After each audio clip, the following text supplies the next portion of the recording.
Bill Williams, and then please remain standing for the Pledge of Allegiance. Thank you. Dear Heavenly Father, thank you for this day and all the blessings and opportunity it has brought us. Thank you for the abundance of blessings you have bestowed upon this great city. Father, we pray that you would continue to bless our city, bless every resident who resides within its boundaries, and every employee who works to make it great.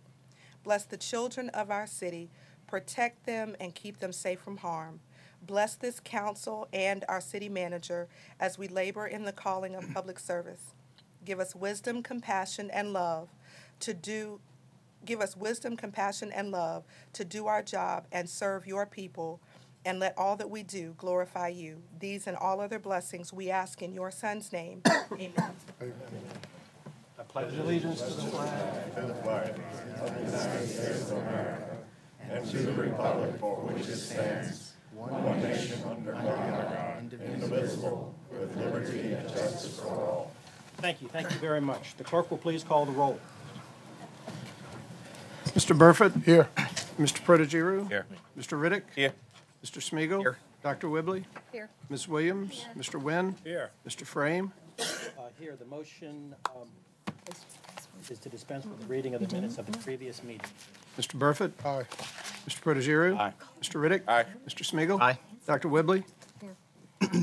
Ms. Williams? Aye. Mr. Wynn? Aye. Mr. Frame? The clerk will please read the resolution for the closed meeting. A resolution certifying a closed meeting of the Council of the City of Norfolk held in accordance with the provisions of the Virginia Freedom of Information Act. Adopt the resolution. Mr. Burford? Aye. Mr. Protogiru? Aye. Mr. Riddick? Aye. Mr. Smigiel? Aye. Dr. Whibley? Aye. Ms. Williams? Mr. Wynn? Aye. Mr. Frame? Aye. Good evening, ladies and gentlemen, and welcome to the Norfolk City Council chambers. We're glad to have you. For the benefit of those of you who do not regularly attend our council sessions, the process that we will follow tonight is we have a couple of ceremonial matters. And right after that, we'll move into our formal agenda. First part of that is the public hearings. A lot of you are here for that, and we'll talk about that in a minute. Once we get through the public hearings, we'll move to the consent agenda. Following the consent agenda, we'll move to the regular agenda. There are about 12 items there. There may be one add-on. We will vote on all of these matters numbered on the printed docket. At the conclusion of the regular agenda, formal agenda, if any member of the public would like to address the City Council on a non-agenda item, that's something that's not on our printed docket, you'll be given that opportunity. But in order to have your name called, you must first have signed a slip of paper, and so I can have it in front of me to call you to come to podium to speak on a non-agenda. Before we move to our regular agenda, though, we have two proclamations. One is about Child Abuse Prevention Month, and it's Steve Hawks. Steve, you want to come on up? Maddie Satterfield, Alice Stewart. I think you've got a group with you. Darlene Smith. I see Dan back there. Essie Brenner, Tina Parcell. Thanks for coming down. Thank you. Okay, I'm going to read the proclamation, and then we'd be glad to hear anything. It reads, whereas preventing child abuse and neglect is a community problem that depends on involvement among people throughout the community.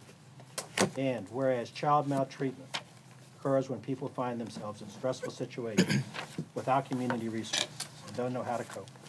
Whereas the majority of child abuse cases stem from situations and conditions that are preventable in an engaged and supportive community. Whereas all citizens should become involved in supporting families and raising their children in a safe, nurturing environment. And whereas effective child abuse prevention programs succeed because of partnerships created among social service agencies, schools, faith communities, civic organizations, law enforcement agencies, and the business community. So now, therefore, I, Paul Frame, Mayor of the City of Norfolk, do hereby proclaim April 2013 as Child Abuse Prevention Month in the City of Norfolk and call upon all citizens, community agencies, faith groups, medical facilities, and businesses to increase their participation in our efforts to support families, thereby preventing child abuse and strengthening the communities in which they live. Given under my hand this 9th day of April 2013. And Steve, why don't I hand this to you? And we'd be glad to hear from you. Yes. Okay, thank you. Okay. Mayor Frame, members of council, As always, we thank you very much for this proclamation. This is an important part of raising awareness for us.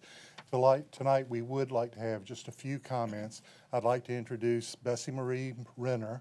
She is the new Executive Director for Prevent Child Abuse Hampton Roads. So at this time. Good evening, Mr. Mayor and members of City Council. My name is Bessie Marie Renner, and I'm the new Executive Director with Prevent Child Abuse Hampton Roads. Thank you for giving me the opportunity to speak to you. Children should be able to live free from fear and/or from the trials of being neglected. But for the thousands of children in Virginia who have experienced abuse or neglect, it is a profound assurance that goes tragically unsatisfied. Child Abuse Prevention Month is a time to make their struggle our own and acknowledge that during this month and every month, that no matter the challenges we face as a community, that caring for our children will always be a priority.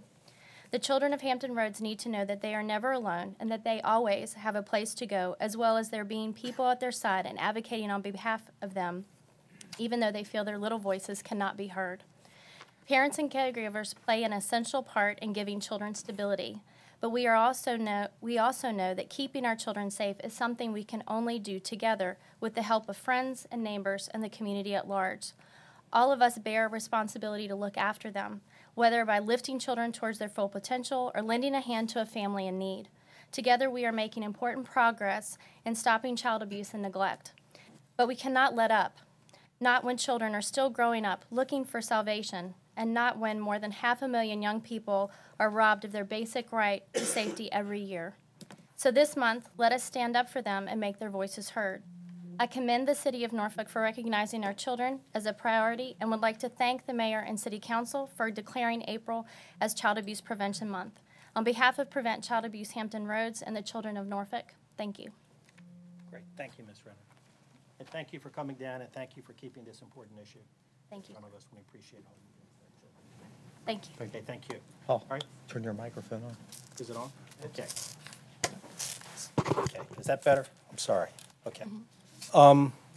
We now have another proclamation for Days of Remembrance of the Victims of the Holocaust, and Elena Baum is here. Elena.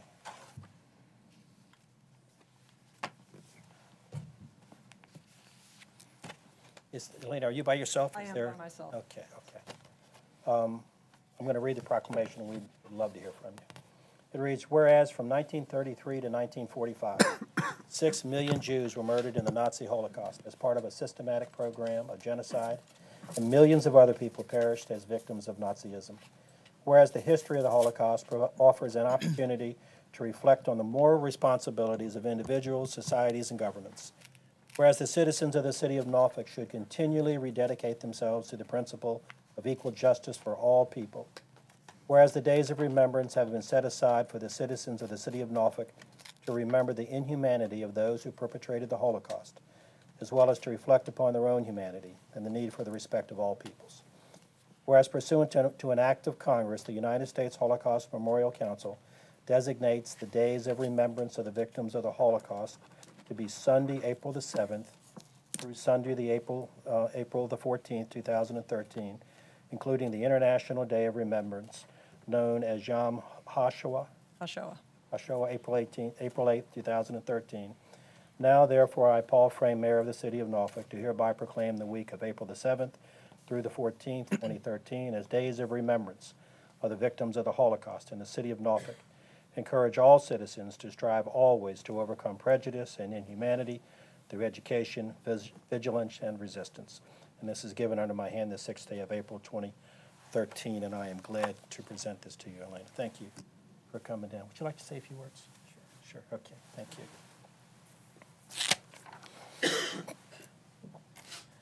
As chair of the Holocaust Commission of the United Jewish Federation of Tidewater, I work every day to educate students, military, and other community groups about the Holocaust, and our hope is that the education we provide will help those people use the lessons of the Holocaust to help guide their moral decisions that they make each day.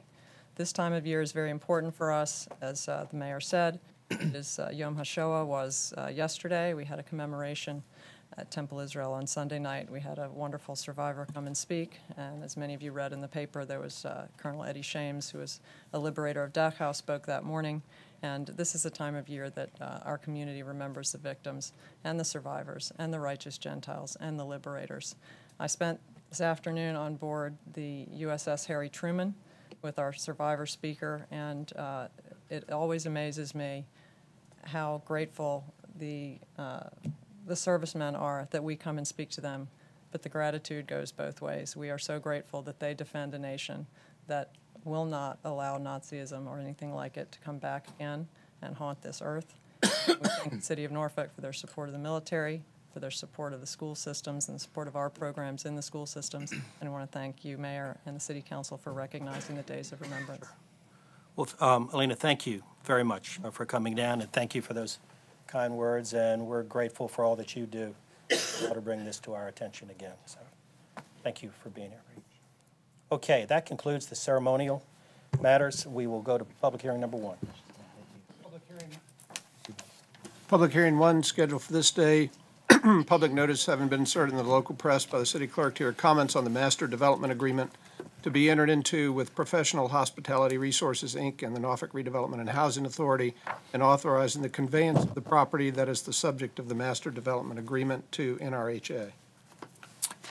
We have about 25 of you who have signed up to speak, and so let me talk to you a little bit about how the process should move forward.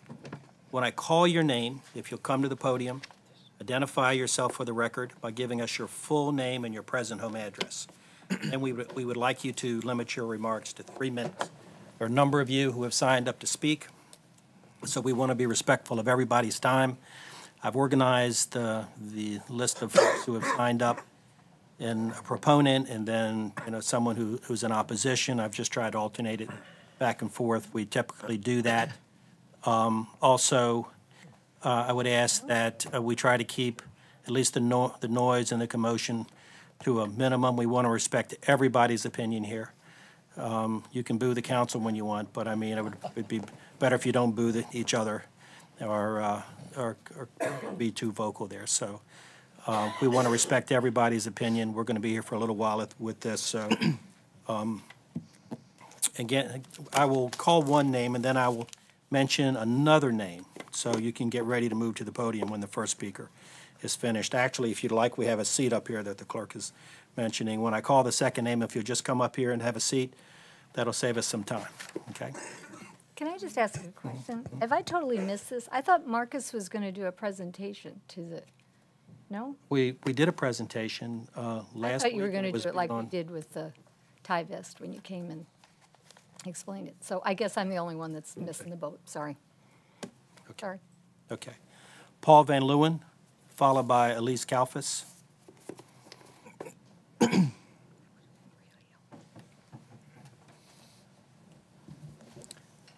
Mayor Frame, City Council members, city staff, and fellow citizens. My name is Paul Van Leeuwen, and I'm the president of Professional Hospitality Resources. My current home residence is in Virginia Beach at 1500 Horse Point Court. Our CEO, Bruce Thompson, sends his best. He very much wanted to be here this evening, but he's on the board of the American Resort Development Association, and he is a featured speaker at their annual meeting in Florida. In my role as president, I lead a team of 2,000 associates in our hotel, resort, and restaurant divisions, and will be responsible for the operation of the new hotel and conference center planned for downtown Norfolk. As an operating executive in the hospitality industry, I don't see Norfolk as the glass is half empty, but half full and filling. I view the proposed hotel and conference center opportunity as a regional draw, and I'm optimistic about Norfolk's future for several reasons. First, Norfolk and the region have made and will continue to make smart investments to support continued growth, including light rail and highway improvements, port and EVMS expansion, scope renovation, the Slover Library and the new courts project, and a new entertainment venue with the Cordis project at Waterside. Our economy is on the rebound, and the hospitality industry is returning to pre-2009 levels of performance. Second, we view downtown Norfolk as a major mid-Atlantic city that is underrepresented with upscale hotel inventory, even as it compares with other cities in Hampton Roads. Our plan is to secure a brand franchise with Hilton, Hyatt, or Starwood and leverage the combination of their national sales footprint with our internal sales team, other Norfolk hotels, and the Norfolk Convention and Visitors Bureau to drive increased visitation. Our perspective is to make a market with Norfolk's product and service offering collectively, not to take a market with a new hotel, not to cannibalize the existing market. Third, the city's commitment to invest in a differentiated product offering will distinguish itself from other competitive markets while complementing what already exists in the market today. The decision to secure a designation from the International Association of Conference Centers and meet Department of Defense security standards will be sure to meet the needs of existing clients and expand prospective corporate and association segments. Finally, this opportunity is a great fit for our company. Beyond the strength of our existing sales organization, we provide varied lodging and restaurant experiences that are unique to the market. The Hilton in Virginia Beach is evidence to our capabilities. With a positive vote this evening, we will spend the balance of the year securing a brand for the hotel, engaging architects, restaurant consultants, technology professionals, and others to design the hotel, integrating the conference center design into the hotel, finalizing project costs, and financing commitments. The city has shown great resolve in taking the steps necessary to establish Norfolk as a premier destination. We're excited about Norfolk's future and partnering with the city to realize it. Thank you. Thank you for your time this evening. Thank you. Ms. Kalfas, followed by Bruce Bishop.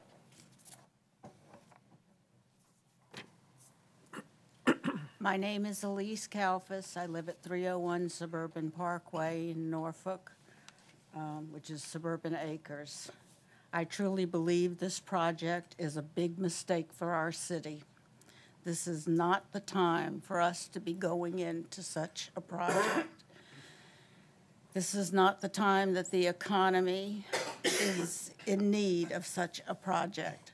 We have gone into a number of ventures that have not worked, and the city has based everything it does on information that goes back to the early 2000s. I think that it is wrong that they have kept all of this information from the citizens until now. I think that they have been neglecting the needs of the citizens of this city. I think that a more responsible thing to do would be considering the neighborhoods, the schools, the infrastructures, the roads. Those things also create jobs. The military is downsizing. We hear all the time about sequestration. People are losing jobs. People aren't going out and looking for places to dine, to stay, to go visit. I think with your project with the Cordish Company, that the time we need to do now is to wait and let Waterside develop, to try to redevelop what we have with Nauticus. We've spent a lot of money renovating downtown already. I think we ought to work with what we have and invest the money in our city, our citizens, our community, and our school. I think that overall this is a big mistake, and I think the other mistake I think you with City Council have continued to make is that you are not even considering a performance bond to go along with this project. I would have thought by now you would have learned your lesson with that. Thank you. Bruce Bishop, followed by Joan McGuire. Thank you. My name is Bruce Bishop. I'm a resident of 854 Jamestown Crescent in Norfolk, Virginia. I stand in support of the project, and I thought it was useful to go back and look at what the original developer said about the city's partnership with the Marriott developer that was built in 1991. The developer said, recognizing the enormous economic potential of the Norfolk waterfront as a destination for tourists and conventions, our development team proposed the construction of a new hotel and convention center as a catalyst for revitalization of the downtown area. The adjacent Waterside Convention Center and the parking facility were funded by public financing and built on city-owned land. As a result of the City of Norfolk's forward-thinking, downtown Norfolk has gained significant returns through economic revitalization and increased taxes and employment. It has become a successful convention destination and a viable competitor in the regional meetings market. The Norfolk Waterside Marriott and Convention Center projects have stimulated economic activity in downtown and were awarded numerous development awards. That was opened in 1991. We began to realize by 2002 that we needed an expanded convention center because the groups that were coming to Norfolk were beginning to be too large to fill, or too large for the existing ballroom. The city, in its forward thinking in 2003, increased a tax on meals and hotel stays for the purpose of such projects. And as we all know, this project has its roots in an agreement in 2005, and I think there was a subsequent agreement a couple of years later. The other point that I wanted to mention as a taxpayer in the city of Norfolk is to remind ourselves of the report that was done by a national consulting team hired to develop a detailed study of economic and fiscal benefits of downtown investment. That report found that the financial commitment of the downtown area produced an economic output of nearly $1.1 billion. I'm convinced I pay less taxes today as a property owner in the city of Norfolk because the city has invested in downtown, and its return far exceeds the amount of money that's been spent on downtown. We've got a great developer. We've got a good plan. I think it's time to move forward. Thanks very much. Joe McGuire, followed by Jerry Robertson. Good evening, everybody. This is my first time speaking before you, and I'm not going to take much time. My name is Joan McGuire. I live at 1552 McNeil Avenue in Norfolk. I've been there 6 years. I was a former Virginia Beach resident for 30-some years. I've noticed that my utility bills have been increasing, my real estate taxes have been increasing, but my home value has been decreasing. Put it on the market last year. It couldn't sell for what I have put into it to renovate it and make it look nice, and I thought I'd get a good sale, and it's not going to happen in this economy, so I decided to take it off the market.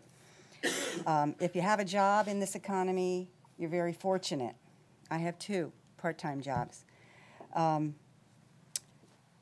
think that the taxpayers here are already paying too much.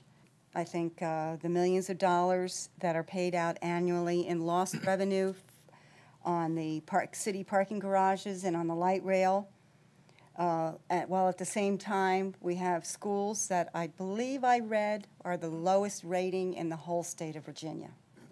So I think there's something wrong with where we're putting our money. But especially when you have money going into projects that are in the red. I don't get that. I think we need to learn our lessons, and the economy is bad. We don't know what the future's going to hold. So to put this $86 million, is it, investment, how much is it? Whatever, it's high.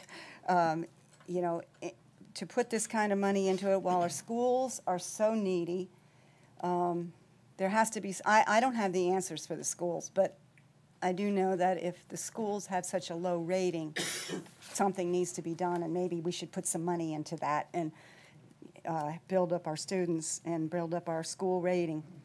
So I'm asking you not to burden the people here that are already struggling paying our bills, to put this millions of dollars into a hotel conference center that I believe is unsustainable. I haven't seen anything that shows that it would be producing the income, and I just ask you not to do this at the taxpayers' expense.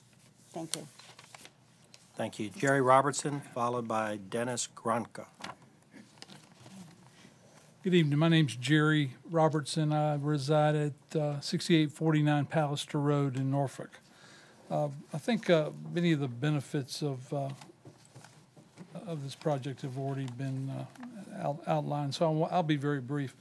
I happen to know that the the folks putting this plan together have done the math over and over again. I think it bears pointing out that there are no new funds required for this project. There will be 500 new jobs apparently, and some many skilled laborers will be utilized in the construction of the project. The concerns raised, I certainly understand. These are uncertain times, and uncertainty breeds unfounded fears sometimes. So I do understand that, but I think this project is good for the city. And I would invite others here tonight that, in the interest of saving some time, that support this project to rise and be recognized now.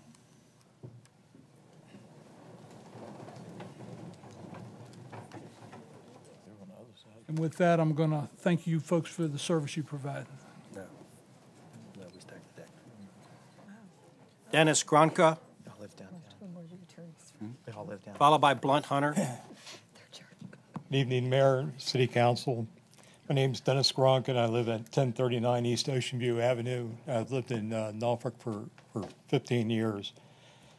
I was here in the Navy back in the 70s when they had signs, sailors and dogs stay off the grass. Yeah, so it's it changed quite a bit. I'm an electrical engineer, and I'm experienced with green energy systems, architectural designs. I've been doing consulting, feasibility studies, and supported the Navy over the years. I do oppose this hotel project because I don't think it's a government's responsibility to be involved in any of these joint ventures. If it's to make money, great, but it should be done privately. It shouldn't be done by the government. The city has too many problems, on its own. One of the blessings I had was going out to Wisconsin to work on a ship, one of the new ships out there. And it was really nice to live in a community where there was no crime. The previous murder was 12 years before I got there, and the one before that was 8 years. So coming back to Norfolk, it was really pretty interesting. The first night in town, a guy pulled out his girlfriend in a parking lot and started shooting, in the middle of the parking lot in Ocean View. It's like, and there's a lot of problems here in town that need to be solved other than supporting, a project like this. Being a government contractor, I got laid off when Obama, got elected to office, along with 3,200 other engineers and designers. I'm real lucky I got a job, but it's for a lot less money than what I was making. During the period that I was laid off, I had to pay city taxes, and one of my buddies took me around town, to show me where a lot of the tax money was spent, and it was really kind of discouraging, because people that are living in nicer houses than I live in, and I'm out of work paying paying taxes. It's pretty tough. Anyway, when it comes to this is a bad time to do any kind of project. Even if you go into it, you got to take a look at the overall presidential administration that we have. I was to inherit a good sum of money, and Obama took that money and gave it to his union buddies. He took money from other people's 401ks and gave it to somebody else. Gave it to his other union buddies. Now, with somebody that's doing something like that, where I have no recourse to go get money, these people out here, they think they have their 401ks, their retirement programs. What happens if he takes all that money? Who's going to be in the hotels? Thank you. Yeah, thank you. Thank you. Blunt Hunter, followed by Vanessa August. My name is Blunt Hunter. I live at 1202 Westover Avenue in Norfolk. Good evening, Mayor, members of City Council, Mr. Manager. Today I speak to you as a past chairman of the board of Visit Norfolk and as a member of the business community. I support you in your decision to develop new meeting space in downtown. You understand that investments in tourism infrastructure generate measurable positive fiscal returns. Visit Norfolk calculations show that at current room rates and even at our current occupancy, every hotel room in the major downtown hotels, through direct occupancy tax, sales tax, and surcharge, not indirect multipliers, those direct taxes equal the real estate tax generated by a house assessed at $220,000. I have no reason to doubt that the new hotel will be any different. The city obtained expert outside advice and listened to management of Visit Norfolk when evaluating next generation conference facility needs. Norfolk's current success will be difficult to sustain and impossible to grow without new meeting space and hotels. Many groups that would like to come here find our facilities and capacity too small, while other groups that have come here in the past can't stay because they're growing beyond our capacity and they're forced to go to other cities.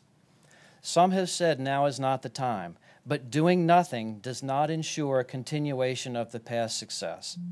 It is right for City Council to take a long-term view. It is right for City Council to invest in infrastructure with economic development benefits that generate a net increase in tax revenue. It is right for City Council to move forward with confidence in a well-reasoned business strategy. Whether tonight or 2 weeks from now, I encourage all of you to vote to invest in an industry that employs so many people at so many different levels of skill throughout the whole city, while generating taxes that pay for teachers' salaries and services that we benefit from as citizens, while reducing the property taxes that we all pay as citizens. Thank you. Thank you. Vanessa August, followed by Ted Zavalas. I said that right. Evening, my name is Vanessa August, and I'm a resident at 1448 Westover Avenue in Norfolk. Not all cities need large-scale projects to generate revenue, and silver bullets are hard to come by these days. Nauticus and the Half Moon Bay facilities have made visual impacts on Norfolk's cityscape, but they haven't made as much of an impact on Norfolk's long-term financial plan as was originally outlined. Norfolk could afford smaller-scale projects to capitalize on its live, work, play attributes. One can look to Portland, Oregon's Pearl District, where a combination of repurposed warehouse space is repurposed into living space, public parks, arts, successful independent and chain retailers, and a variety of eateries make it a thriving place for natives and visitors alike. It's a terrific example of long-term planning. Norfolk has made great strides in improving the livability and entertainment value of downtown. The answer isn't in a single building. We should continue development on a smaller scale to modify plans as times move on. On another note, Norfolk's constituency tends to be transient. To create a city that encourages Norfolk natives and transients to stay, we need to shift focus to families and providing a quality, well-run, strong-performing public education system. I live in the Taylor School District. I've learned it'll be losing teachers next year. If impending budget cuts impact the quality of education, those who cannot afford a private school option can find other options in neighboring cities. If the conference center is developed, how can any of the revenues generated actually fund improvements in education when they're currently slated for hospitality and tourism? Why put forth $89 million of public money toward a project spearheaded by a private company? If a completed comprehensive feasibility study is in hand, why should assets be needed from the city? With $2 million in estimated annual tax revenues, it could take decades to regain these assets. As a voter, a taxpayer, and a native Norfolkian, and mother of 2 young children, we should reallocate this money into furthering our budding downtown infrastructure on a smaller scale and into education. Thanks. Thank you. Ted Savalas, followed by Joseph George. Good evening. My name is Ted Savalas, and I've lived in Ghent Square for more than 20 years at 1325 Botetourt Gardens. I stand to speak in favor of this hotel and conference center project. I'm neither a developer nor am I part of the hospitality industry. Until recently, in addition to being here, I also lived part-time in Washington, D.C. and Baltimore, Maryland. As have others in this room, I've also resided in a number of cities throughout the United States and abroad. I've learned through my experiences that the character of a city is not shaped by statistics, not defined by demographics, not bounded by budget line items. A city's character is personified by the pride its own people have in living here and by how those in the remainder of the nation view it and imagine how it would be to visit or even relocate there. Don't build MacArthur Mall. Don't build Harbor Park. Don't build Nauticus. Don't build light rail. Don't moor the Wisconsin. Such refrains from naysayers have resonated on every occasion where a major project was being considered that required a city investment.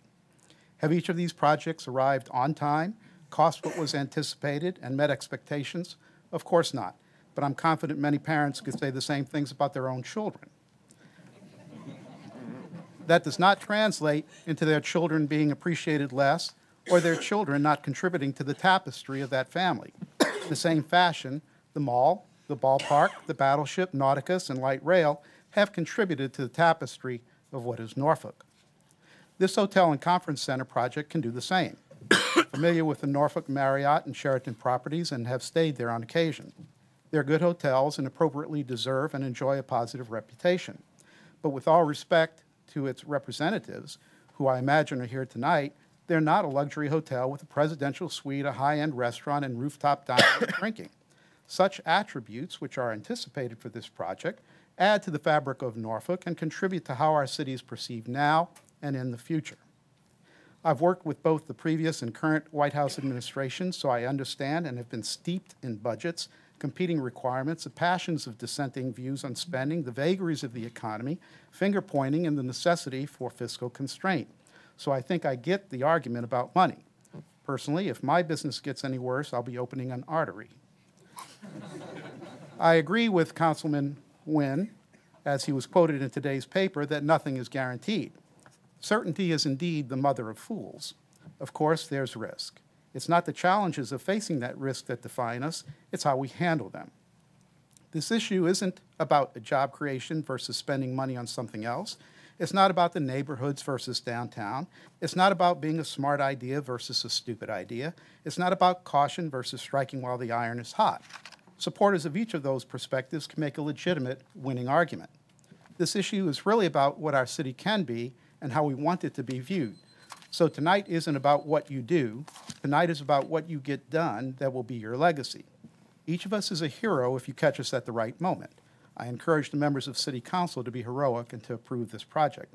Thank you for according me the opportunity to speak. Thank you. Mr. George, followed by Jane Bethel. I'm Joseph George of 1447 Westover Avenue, Norfolk. I'm against this project simply because it is, as Mr. Wynn says, a calculated risk.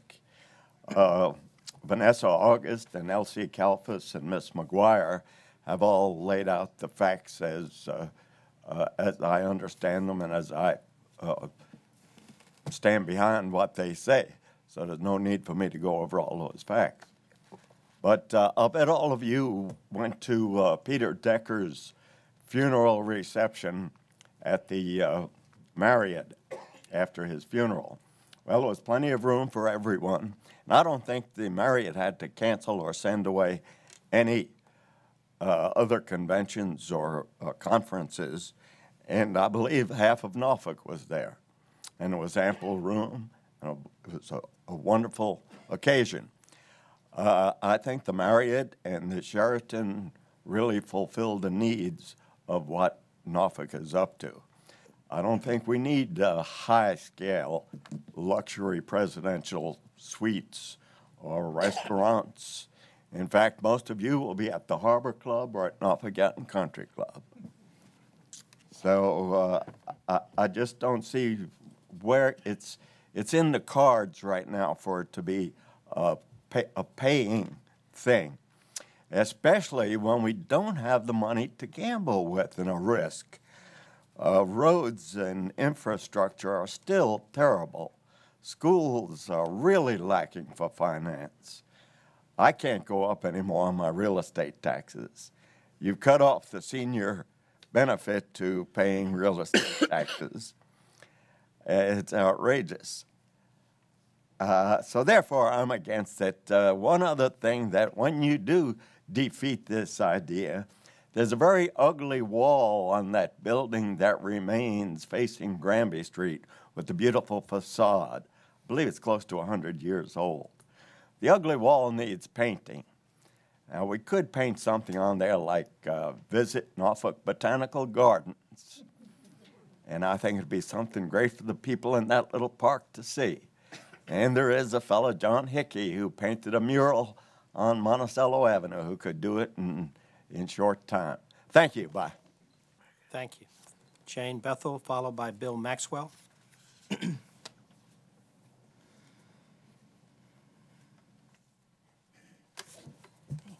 Good evening, Mayor Frame, Vice Mayor Burfoot, City Council members, and Mr. Jones. My name is Jane Bethel, and I live at 5632 Brandon Boulevard in Virginia Beach. I'm speaking tonight on behalf of the Norfolk employees and retirees and men and women who run the city. I'm not talking about the ACMs, the directors, the mid-level managers, and even the supervisors, but the ones who are the boots on the ground, picking up the trash and recycles, climbing down in the ditches to repair leaking sewer lines, answering the 911 calls for help, caring for the animals at the zoo, trimming the shrubbery and planting the flowers, the ones who are keeping our computer system secure and fully functioning,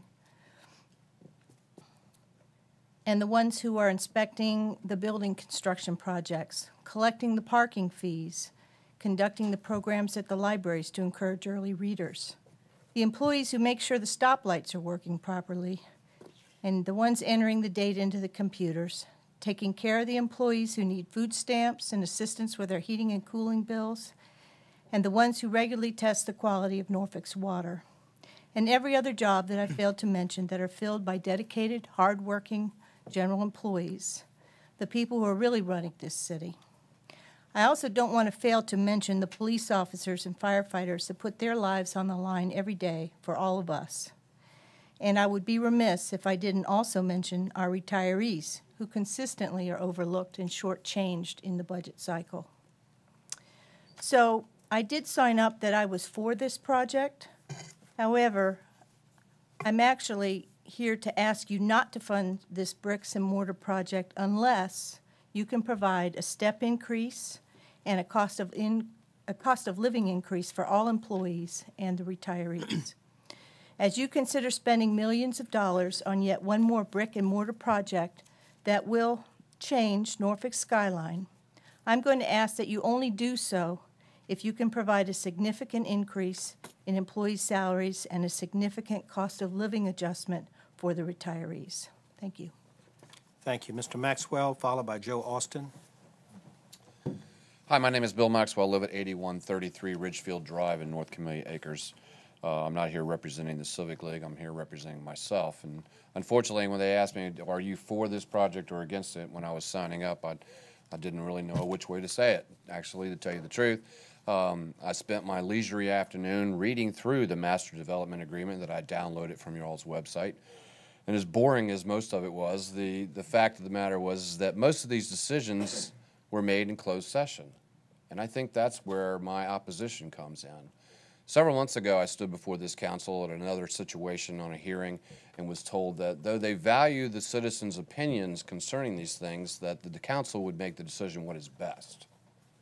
Well, okay, I'll go along with some of that, but it's the citizens who have you here in the first place, and it is some of their opinions that we should be actually looking for and going out and seeking from all the different civic leagues and neighborhoods and stuff that you represent.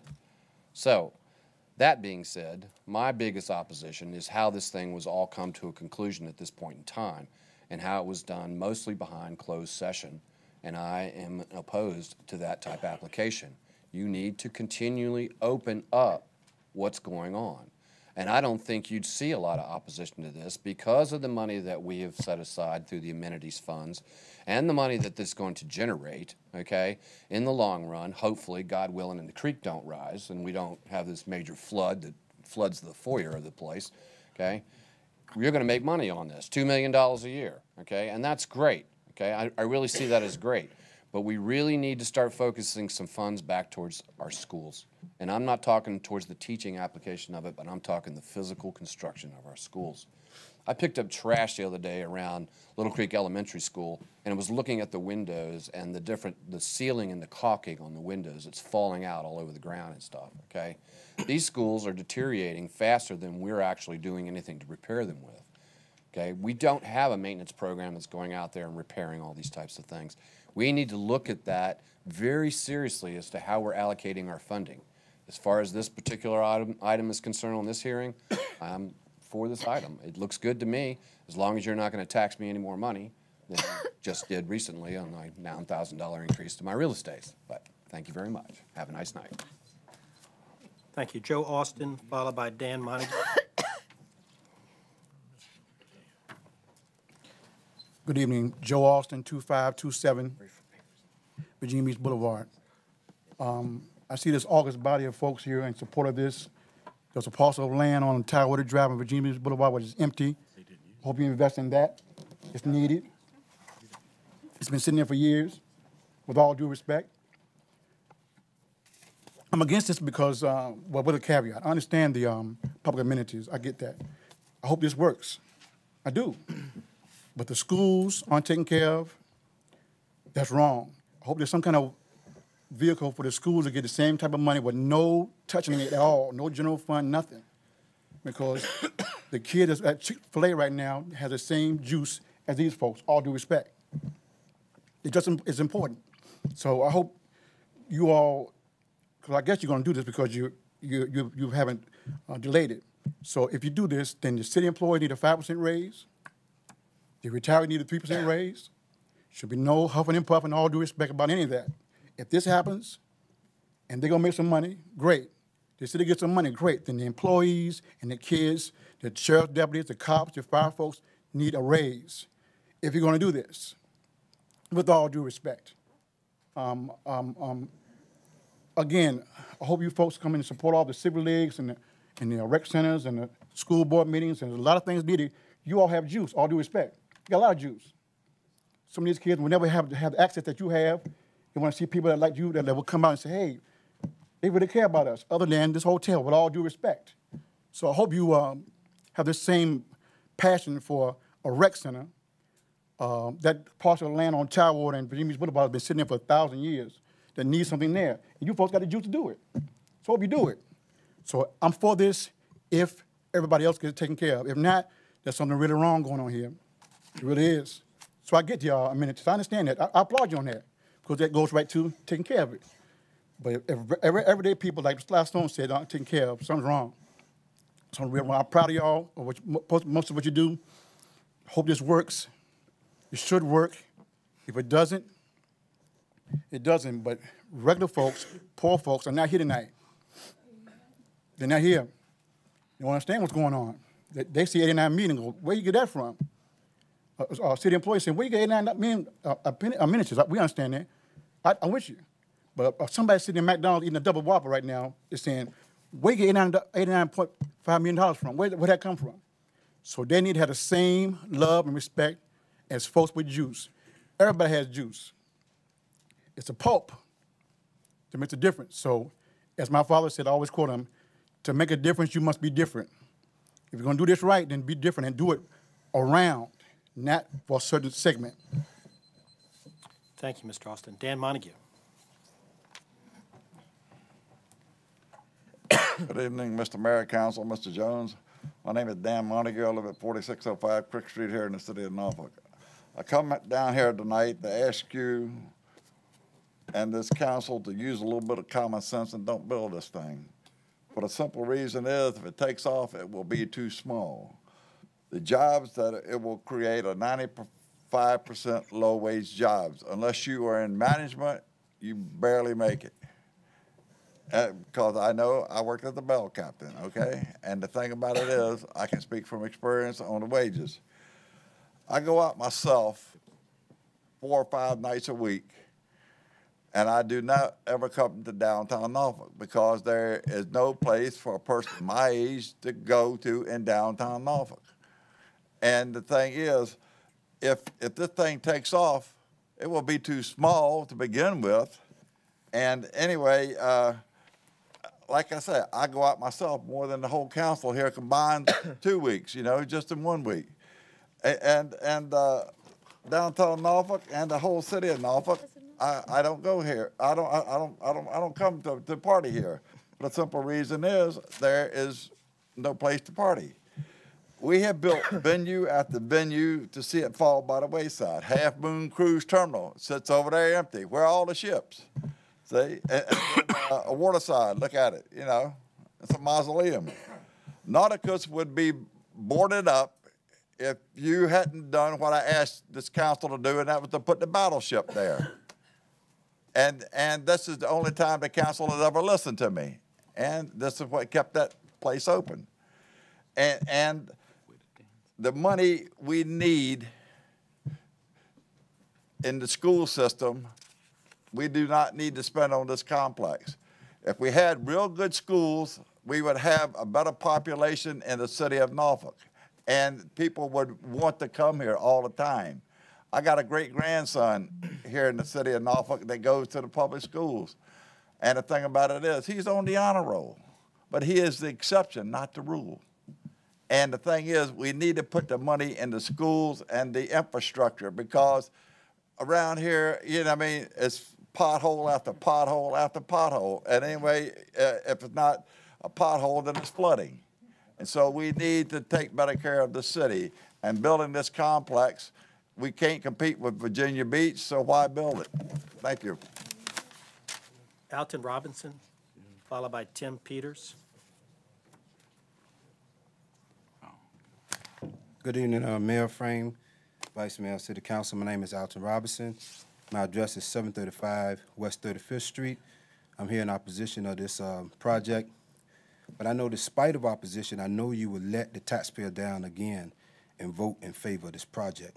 But anyway, the headline of April the 3rd, 2013 read, Norfolk Hotels Ejects Proposed Hotel Center. April the 5th, 2013, the headline reads, Norfolk ups ante on planned hotel conference site. April the 9th tonight, decision time on Norfolk Hotel Conference Center. PH1 reads, Master Development Agreement to be entered into with Professional Hospitality Resources Incorporated and the NIHA, and authorizing the conveyance of the property that is the subject of the Master Development Agreement to NIHA. Many people are not here to show opposition, especially if they look on the council agenda for a center and hotel. They wouldn't find it. Now, Congress face many lobbyists hired by big corporations, so it's easy to fill the room with supporters. I wonder, is this some way of deceiving or tricking the general public from attending this public hearing by wording it master development instead of putting hotel conference center on the agenda? I believe that most of you on council know that your constituents and many others in the city do not support this project. You all know that the people of Norfolk probably would rather use their tax money to give teachers and city workers pay raises that will help them survive in these economic times, or improve the infrastructure and quality of many neglected neighborhoods, and or improve our local libraries and recreation centers, not to mention other things that could be done with our money. Why not take the taxpayers' money to help the taxpayer? The city has already invested $16 million into the project. There's no mention of recovering those funds unless the city spends another $73 million. Now, the taxpayers don't know if the city has spent $16 million and is going to spend another $89 million, which equals $105 million. If that is so, then that means the developer would spend $21 million and own a hotel worth $126 million. I know the city's return is $2 million a year. What is the developer's return a year? Also wonder, is this part of another city scandal or conspiracy to use taxpayers' money to help some private contractor, developer, or friend get rich at the expense of poor Norfolk taxpayers? Thank you. Mr. Peters, followed by Greg Bukowski.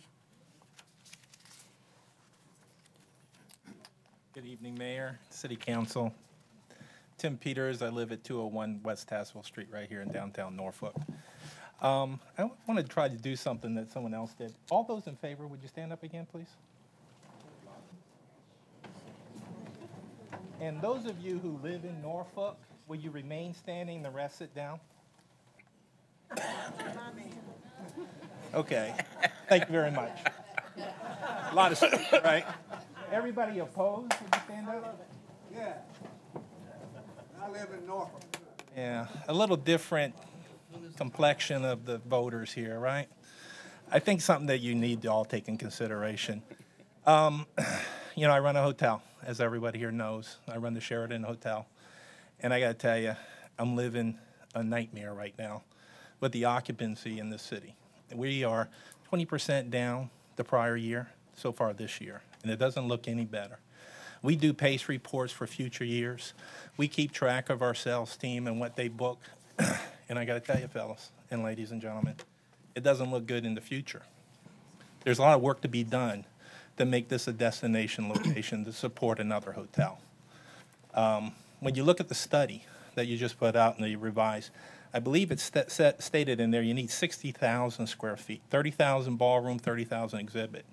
I don't see where this hotel matches up with that study you did. The biggest issue, and I represent our management company as well, Pyramid Hotel Group. The biggest issue we have, as you well know, we just went through a financial situation at our hotel. We're in the process of attracting investors. How can we do that? How can we find future partners for this city if we turn around and give city funds money that our hotel generated through bed tax, and now you're going to take that money and build a competitor hotel down the street? How's that help me attract investors into this city for you and the rest of the citizens of this city? I ask you to delay the vote, do some more homework. I'm from Charleston, South Carolina. I made that known to everybody here. Mayor Frame knows it very well. I know how to get this city going. You guys have done a great job so far. You're getting the cart before the horse. There's things that need to be done before a new hotel like this needs to be built. I just think it needs to take some time. I know we're working on putting some information together that we'd be happy to present to you. Motel Association is right now doing a feasibility study on this project to see what makes sense. So we hope that you would take the time to delay this vote so we can present you with some more information and let you know what is the right time for a new hotel. But we just don't think it's right now. So please, if you could, delay the vote. Thank you. Thank you. Suzanne Wheatley. I'm sorry. Greg Kowski, I'm sorry, followed by Suzanne Wheatley. Excuse me. Thank you. Good evening, councilwomen and councilmen. My name is Greg Vikowski. I represent the owners of the Marriott Waterside and the operators of the Waterside Conference Center. We own and operate 65 hotels around the country in 28 states. We have about 18,000 guest rooms. We have about 8,000 employees throughout our organization. I believe you know that our organization sent you a letter on the 25th of March addressing our concerns such as weak market conditions, sequestration, and other matters that we thought would impact the viability of this development. What we'd like to comment on is the feasibility study for the proposed hotel and conference center. The original feasibility study was done about 9 years ago and is too stale to provide meaningful insight on the current state of the market. The updated report which we just received today is only through 2011 and doesn't take into account the current economic environment. For example, our hotel is down almost 18% in gross revenue, 23% in food and beverage revenue, 29% in catering revenues in the first quarter alone, and sequestration is not fully realized yet. That is an astounding reduction in revenue, and our profit is off 33%. If that's not a recession or depression, I'm not sure what is. We just received the update to the report. In an initial quick read of this report, it seems it's woefully inadequate to support this, making a decision of this magnitude. For example, the proposed conference center is only half of the recommended size, 50,000 square feet versus 105,000 square feet, and that's quoted on page 5. The main ballroom, at the very least, was supposed to be 40,000 square feet. It's quoted on page 26 versus a planned 20,000 square feet due to the constraints of the site. It's explicitly clear that the proposed facility is materially deficient as compared to SAG's recommendations. Further, on page 18, the study states that little has changed in downtown Norfolk that may impact the recommendation from the 2004 study. How can you rely on a study that makes that claim when everyone is aware that every major hotel in this market has gone through a foreclosure, debt restructuring, and we have shared with the council actual data that suggests we are facing a substantial double dip due to further defense cuts. Even more amazing is that the updated study still relies on a 2004 survey of meeting plans to assess potential demand. When every industry article, including a Bloomberg article that I shared today, states that group demand is off measurably from peak levels, I would argue that survey results are fundamentally flawed. City Council should table this matter in order to take a look at the depth of the feasibility study findings and the assumptions that they are based on.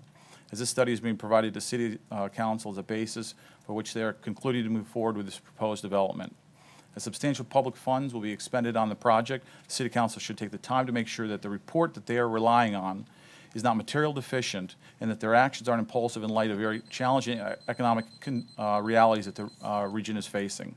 Why not spend the time to conduct more due diligence? Council members Wynn and Whibley stated that you are rushing because of low interest rates and current construction costs. We think this is not adequate justification for impulsively spending $90 million of the taxpayers' money. Finally, we would like to propose an alternative approach to address the city's need for additional meeting space. I believe we can add additional meeting space at the Marriott for a fraction of the cost to the city. We already have 62,000 square feet of meeting space. We can add 40,000 square feet of meeting space and end up with 100,000 square feet that you were looking for. We have 2 restaurants. We can build a rooftop bar, and we have parking already. It makes a lot more sense with a whole lot less risk and a whole lot less cost to the city. We would be happy to submit you a proposal. Thank you. Suzanne Wheatley, followed by Alice Allen Grimes. Thank you. My name's Suzanne Wheatley. I live at 9600 Wells Parkway in the Pinewell section of Norfolk. I've been a Norfolk City resident for 20 years and been in our current home for 15 years. I don't know if this is a good deal or not. What is bothering me the most is that there's been so many closed meetings about it, closed door hearings and meetings, and that the public doesn't feel like they've been fully informed. Frankly, I'm also on the board of the Greater Pinewell Civic League. I'm the treasurer there, and I'm a board member of the Hampton Roads Network for Nonviolence, and I consider myself pretty aware of what's happening in the city. If our president hadn't brought it to our attention of our Civic League, I wouldn't have even known this was going on. I don't read the paper every day. I have 2 small children, so I'm busy in other matters. So it smells fishy to me that it's happened behind closed doors. Maybe it's a good deal, maybe it's not. Nauticus was supposed to be a good deal. It hasn't turned out that way. The cruise terminal was supposed to be a good deal. It hasn't turned out that way. MacArthur Mall has made some money, but not made the money that it was projected to make for the city. We need more money in the neighborhoods, in infrastructure, and in the schools. Like I said, I've lived at our home for 15 years. At least twice a year, raw sewage bubbles up in the street in front of our home from the sewer drain, from the drain hole. We call the city, they come out within a few hours, very nice folks deal with it. We've asked, how come this keeps happening? They tell us the pipes underneath aren't adequate and that they need to be upgraded. We don't have any money for that upgrade, but call us again when it's a problem again and we'll come back out. All the city people I've dealt with have been wonderful, but they don't seem to have the resources to really treat the roots of the problems that are happening. Our schools are falling apart, literally. At Ocean Air Middle School or elementary school, there are asbestos tiles in the floor that are cracked, that our children are dealing with every day. If you can find $89 million to build a hotel and conference center that may or may not be a good deal for the city, how come we can't find money for our schools? My husband and I, when we had to make a decision about what to do with our children in schools, after extensive research, we decided to homeschool our children instead of put them in the Norfolk Public Schools. I have a good friend who lives across the golf course from us. She is in the midst of selling her home at a loss so she can move to Virginia Beach because she doesn't want her second grader to go on to third grade in Norfolk Public Schools. We've got other problems to deal with. Like I said, maybe it's a good deal, but maybe it's not. But like young teenagers who would want to get married, if it's still a good idea, it'll be a good idea in a year or two when you're more mature to make that decision. Thank you. Thank you. Alice Allen Grimes, followed by Joe Cook. My name is Alice Allen Grimes, and I live at 1322 Mallory Court. I'm not for it or against it. I don't know enough, and frankly, I don't think you do either. It's going too fast, too fast, too fast. Everyone understands the need to avoid unnecessary delay in any project when finances and interest rates are a factor. But allowing Norfolk citizens enough time to look at a proposal and a market analysis and to provide their feedback to their elected officials is not an unnecessary delay. It is a critical component of good government. And not only do the citizens need time to review the information, you elected officials do too. There is reason to be thoughtful and careful in this decision. You are talking about a whole lot of public money. Public money. And the success of conference and convention centers in large and smaller cities has been mediocre and declining for over a decade. The number of attendees between 2000 and 2010 dropped by 1/3. And in the meantime, conference and convention space has increased by millions of square feet. There's a lot of competition. It seems that expensive, publicly funded conference and convention centers have become the last refuge of cities that are out of ideas. But Norfolk is full of great people with great ideas. Why not involve them in the decision process? Make a deliberate and obvious effort to get public input in these decisions that require so much of our money. I've heard that some of you have said you haven't heard a single person who is opposed to this project. Perhaps you've lost touch with your constituents.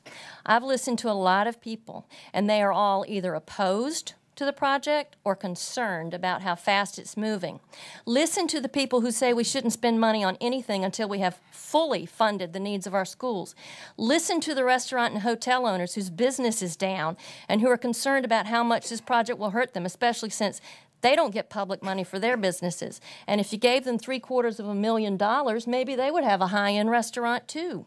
Listen to the residents who say the most basic infrastructure in their neighborhoods is being ignored and has been for years and years. When so much of our money is at stake, you need to listen to the citizens of Norfolk and pay attention and give considerable weight to their opinions. And they can't give you their opinions unless you give them and yourselves time to fully evaluate all factors related to this enormous public expense. Thank you. Joe Cook, followed by Colby Dillard. Mayor, members of the council, my name is Joe Cook. I live at 1147 Surrey Crescent. I come today urging you to vote no on this hotel conference project or in the alternative to delay it. In the latter case, that would allow you time to do your due diligence as public servants of the people, not corporations, without being pushed and rushed to approve a 117-page complex agreement that you received last Friday and was posted for public inspection just yesterday. This project raises a number of serious and far-reaching questions that you have a responsibility to answer to the people of this city, which you are supposed to be representing. If this is such a great deal, why are we taxpayers being asked to contribute $89 million to guarantee the success of a private developer corporation? It looks like corporate socialism, not free market capitalism. 2, normally the city is required to get competitive bids for the lowest and best price. I was a buyer of major capital equipment, millions of dollars for years. We always had to get competitive bids. So how did Gold Key PHR end up with a sole source sweetheart deal? 3, what makes you believe the rosy projections of the conflicted SAG city-paid consultant, which concluded that, quote, Norfolk is an attractive destination for smaller meetings, end of quote, when local hotel owners, as you've heard from tonight, say the market is already soft. We've got the sequester and maybe a second dip. It's going to add more downward pressure to this economy. Is this the same consultant that you used for the Half Moon Cruise Terminal? It still has a $30 million debt and an operating deficit with no end in sight. 4, why did the city ever agree to and why not change a dedicated tax stream for a public amenities fund restricted for downtown development when the promotion of the general welfare and common good may call for a quality education system, which we know we don't have, affordable and decent housing, which we know we don't have enough of, livable, not minimum wage jobs, which most of these jobs will be that this project will give us, and protection of vulnerable neighborhoods from sea level rise, where around my house it's flooded twice, 2009 and 2011. And what's the city doing to keep its most valuable asset, residential properties, from being flooded and literally underwater and taken off of the tax rolls is what I want to know. And so, you know, this just doesn't make any sense whatsoever. So therefore, I call on you as elected public servants of the people to answer these questions and reject this ill-considered project or delay it and do your due diligence in the light of day and listen to the people before making a final decision. I want to say I appreciate Councilman Smeagol and Councilwoman Whibley, and also I think Councilman Wynn was out last night to listen to the people. We need more of that before you make this decision and take input. Thank you. Thank you. Colby Dillard. Rick Williams.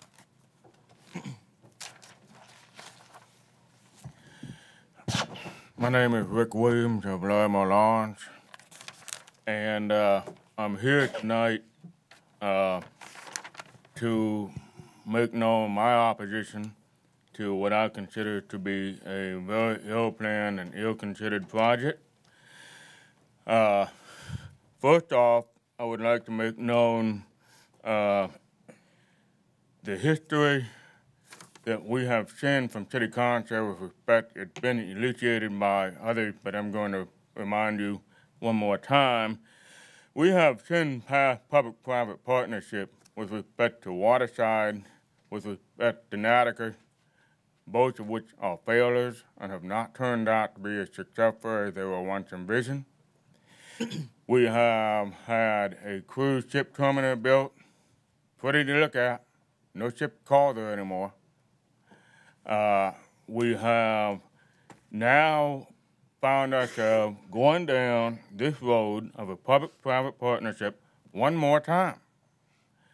And it's not clear that we're going to do any better this time than we've done in the past. A lot of questions remain unanswered, much less they haven't been asked, much less answered. We're going to put $89 million into the counting the improvements that have been made to a lot in the parking garage, and $750,000 for a top-end restaurant, and $7.5 million grant that's going to reduce the developer's exposure. And we don't know what the city's exposure is going to be if we don't find ourselves making the revenue that we're hoping for. We're literally hoping that we're going to find $2 million a year in revenue. If it doesn't come through, what's our exposure? We're going to be left holding the bag. I'm concerned, second of all, that the process that has been utilized is not one that enhances City Council's reputation. It does not enhance your credibility. It does not hold you accountable. There have been 3 closed-door meetings with this issue has been discussed. This is the only public forum, and we haven't heard what you all have had to say about it in public. There's a 117-page document out there that's been posted. Nobody's had time to read it, at least not out here. I mean, this is not, they violate the principles of being accountable to the people. This is not transparent. I want to thank Tommy Smigger for his town hall meeting last night. I did go to your website and look up the updated SAG report from 2004 to 2012. I found 2 numbers that made me question why we would even want to consider going forward with this project. One of those numbers was that they considered, they did a lot of year over year average revenue per room. And that was $98.80 per room in 2010. And in 2011, it rose to $99.70 a room. That's an increase of 90 cents a room. You're here to tell me that there's cutthroat competition here. Thank you, Mr. Room occupancy increased year over year from 2010 when it was 60% to 2011 when it was 63.5%. There's a lot of room. Thank you. Can you sum up, please? My point being that I have a lot of concerns and a lot of opposition to this. Thank you. Okay. Got that. There are 2 members of the public, Rachel Ward and Benny LeBeau, who have signed up as opponents but did not want to speak. Okay, that concludes the list of folks who have signed up to address the City Council meeting, the public hearing tonight. Does any member of the council have any comments they want to make before we vote? I do. Okay.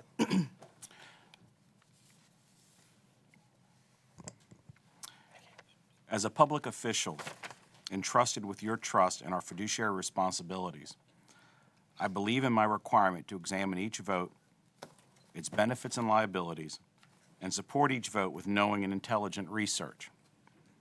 Each of us must conduct our own due diligence and examine all angles of this project from points that citizens in whole or in part may not know, consider, or at times be familiar with. I appreciate a town hall on such a topic and in no way discount same, nor the opinions for delay. However, weighing same, I find no reason to delay this vote.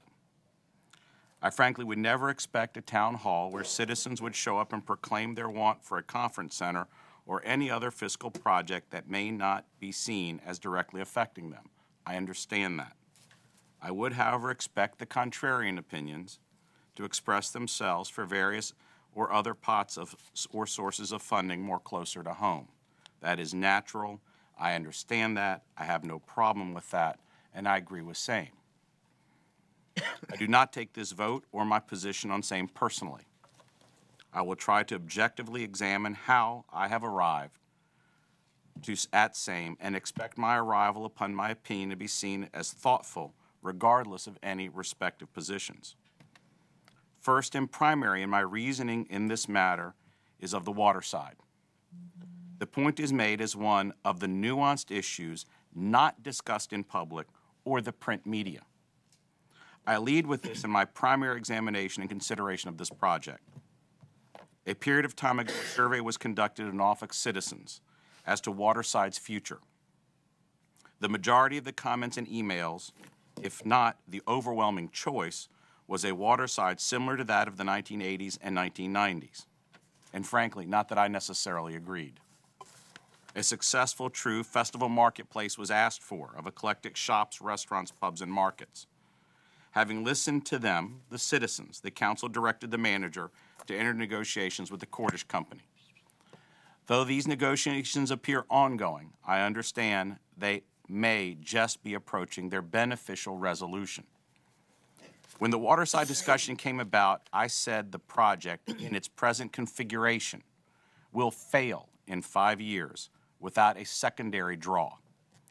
In researching other Cordish properties, each is near a secondary draw. Philadelphia, Baltimore, and Louisville are each next to, attached to, or part of a municipal stadium, arena, convention center, or casino. Norfolk taxpayers cannot be expected to singularly float Waterside with their own revenue dollars.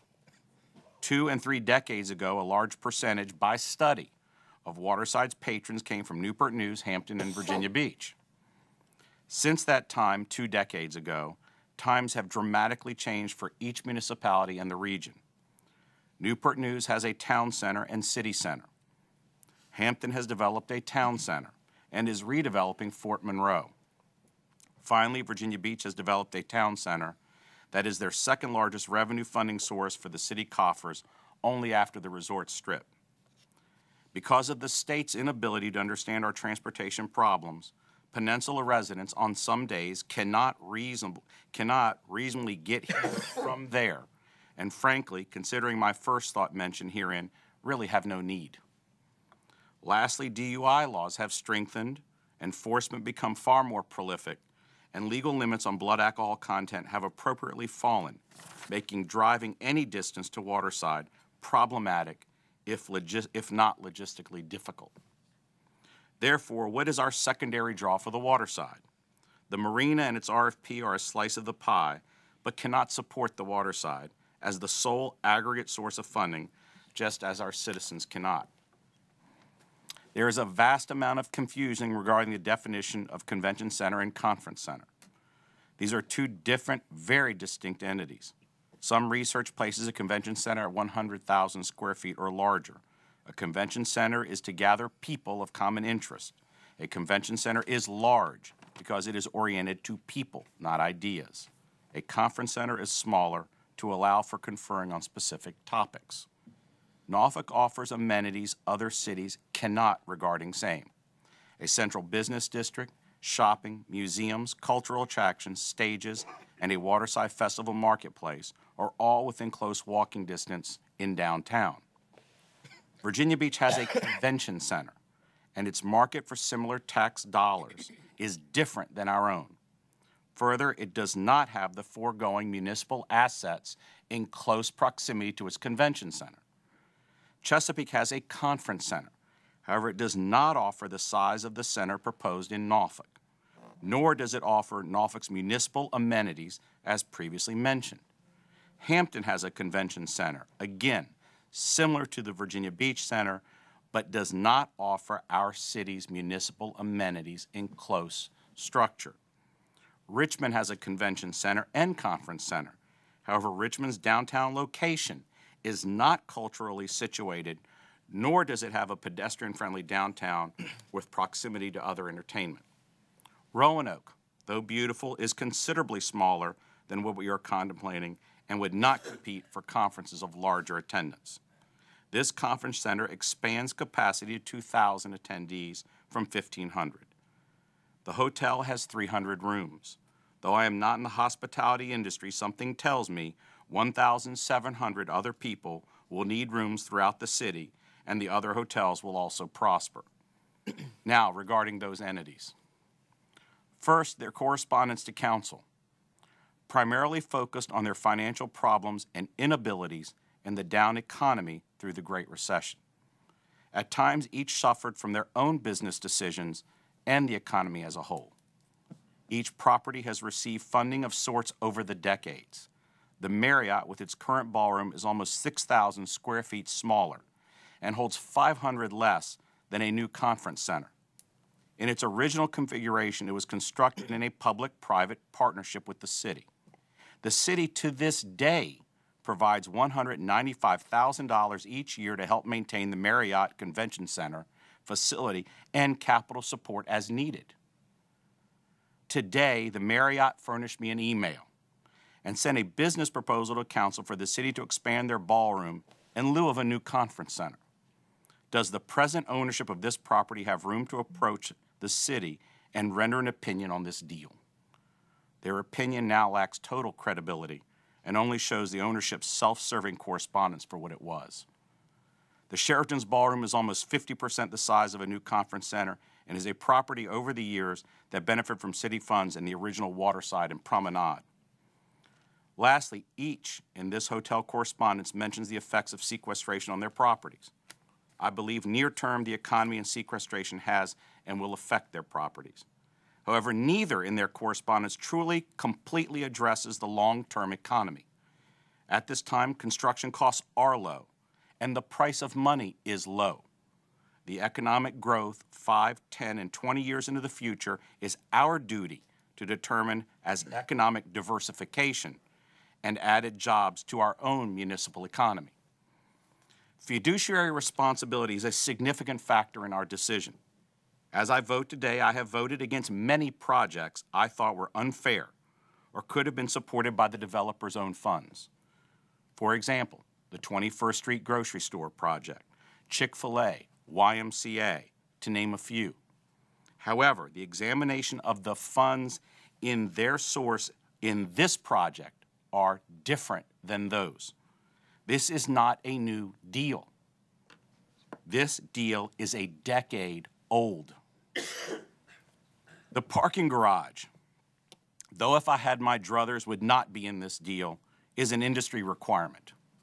Its funding as part of the city's parking bond package does not affect the city's debt structure by statute and becomes a city asset on our balance sheets. The business model has it paid by parking fees. These are not general funds allocated to core municipal functions such as schools, transportation, and public safety. In 2003, the City Council established the Public Amenities Fund, a decade-old revenue source that has raised $56.2 million in 10 years. This fund was specifically earmarked from meals and lodging taxes to promote cultural and entertainment activity and to prepare for new downtown civic facilities. In the bank right now is $19.7 million to pay for the $42.5 million conference center. $19.7 million cash for the investment. Keep in mind, however, $5 million is generated annually. Would be even more through the job creation, 250 in the new property, payroll, economic activity, retail sales, and hotel stays. The investment into an asset lasting 3 or 4 decades or more, similar to any real estate purchase of sorts for any business or personal investment, pays itself off. Do I have a problem with the city's enticement portion of to the developer? Yes. Is this amount a deal breaker? No, and this is why. The $7.5 million grant is money that has been set aside since 2007 by a then council for that purpose. It is not new money and not funds allocated that at this time are for schools, transportation, and public safety. It's a previous allocation from over 5 years ago. The $750,000 restaurant incentive is to be paid back over 10 years, and only if performance is met. It requires the developer to do his job. If the restaurant generates more faster, it is paid faster, and we all benefit.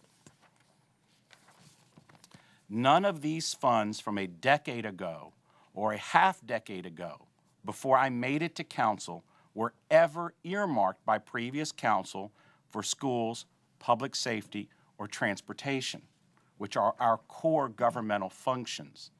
This has been around. Can and should we do better? I believe this council will.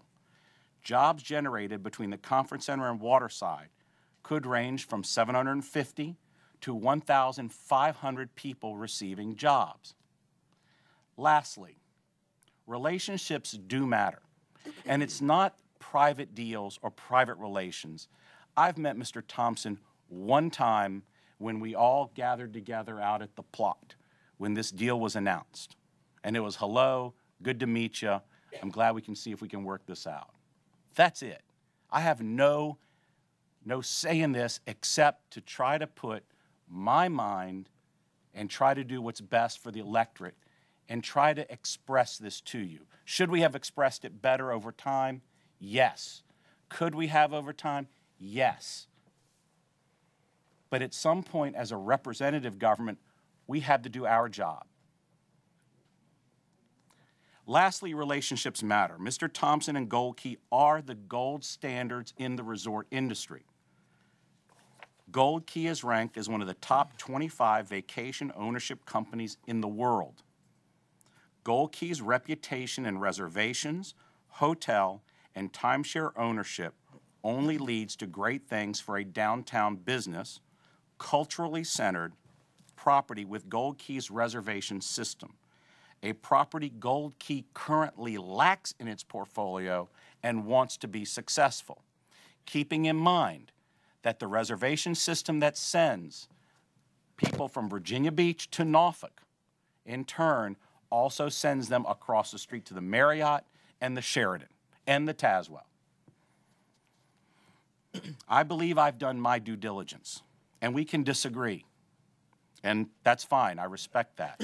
But there's no personal stake in this. Each of us try to do the best we can. And consider the foregoing facts, seriously examine this issue from many angles, some known and some unknown to you as citizens in this city. And confidently, I can make my vote in favor of this project. Thank you. Thank you, Mr. Bredicero. I'd like to make a statement about how we got to this point and why I think we're at a good moment and why I would like to move this matter forward tonight. Somewhere around 2001, 2002, the hospitality industry, led by the Visitors and Convention Bureau, took the position that in order to reach a greater level of visitors to Norfolk, we would have to have some improved conference space, hotel space. We would have to reinvest in places like Scope, various cultural facilities that we've got. We didn't have a means for doing that. We actually came together around in great agreement with hotel owners and restaurant owners about raising a tax for a public amenities fund, which would not have to compete with funds for schools and public safety and for our employees, that we would set aside, that we would use so much money to help market the area out of the region, for marketing efforts, to stage different events that would bring people downtown and put them in our restaurants, and even more specifically, to set money aside for this conference facility.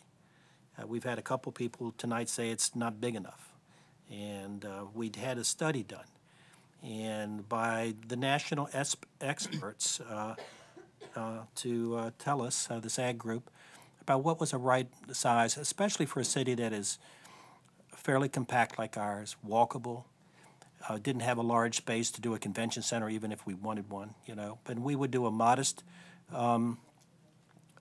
addition with a large ballroom. It's basically, the conference center we're talking about actually can be built on 2 floors, and with one large ballroom, one smaller ballroom, and some breakout space, not as big as the present space. And then we actually were approached by our developer, Mr. Johnson, as everybody knows that, and we voted on this matter in 2005. We voted on it again, and I think in 6 and 7. We voted on it in 9. Tonight may be the 4th or 5th vote I've cast on this for this project, and maybe that's why why I'm ready to vote tonight when some people have said we're moving too fast. This thing has been coming at us for, a decade, at least since 2005. In the past, we have already authorized the money. We don't really need to authorize much more money to do this deal. It's all been set aside. We've already authorized the transfer for the real estate. There was some question as whether or not we even needed a public hearing tonight because of past actions by the council. This deal is so similar to ones that we have done in the past. In furtherance of that, the city bought property. We took down three buildings. We cleared the site. We were almost ready to move forward when the economy went in the tank, and Mr. Johnson, who was the developer at that time, decided not to move forward. We actually put a fence around the entire lot, if you remember. We put a big fence. We had a big sign, Hotel Conference Center coming. And that was up, and I think it said coming in the spring of 2011. It was out there for a couple of years. This should not be a surprise. The city has been after this facility for a while. Actually, when we turned it over to some folks, Revision Norfolk, who wanted to build a plot along with the Downtown Norfolk Council, it was very clearly understood by everybody involved that site is set aside for a hotel conference center if we can come up with the right developer. Everybody understood that. Well over a year ago, the city was approached by Mr. Thompson, who has expressed over time his desire to build a hotel in Norfolk. And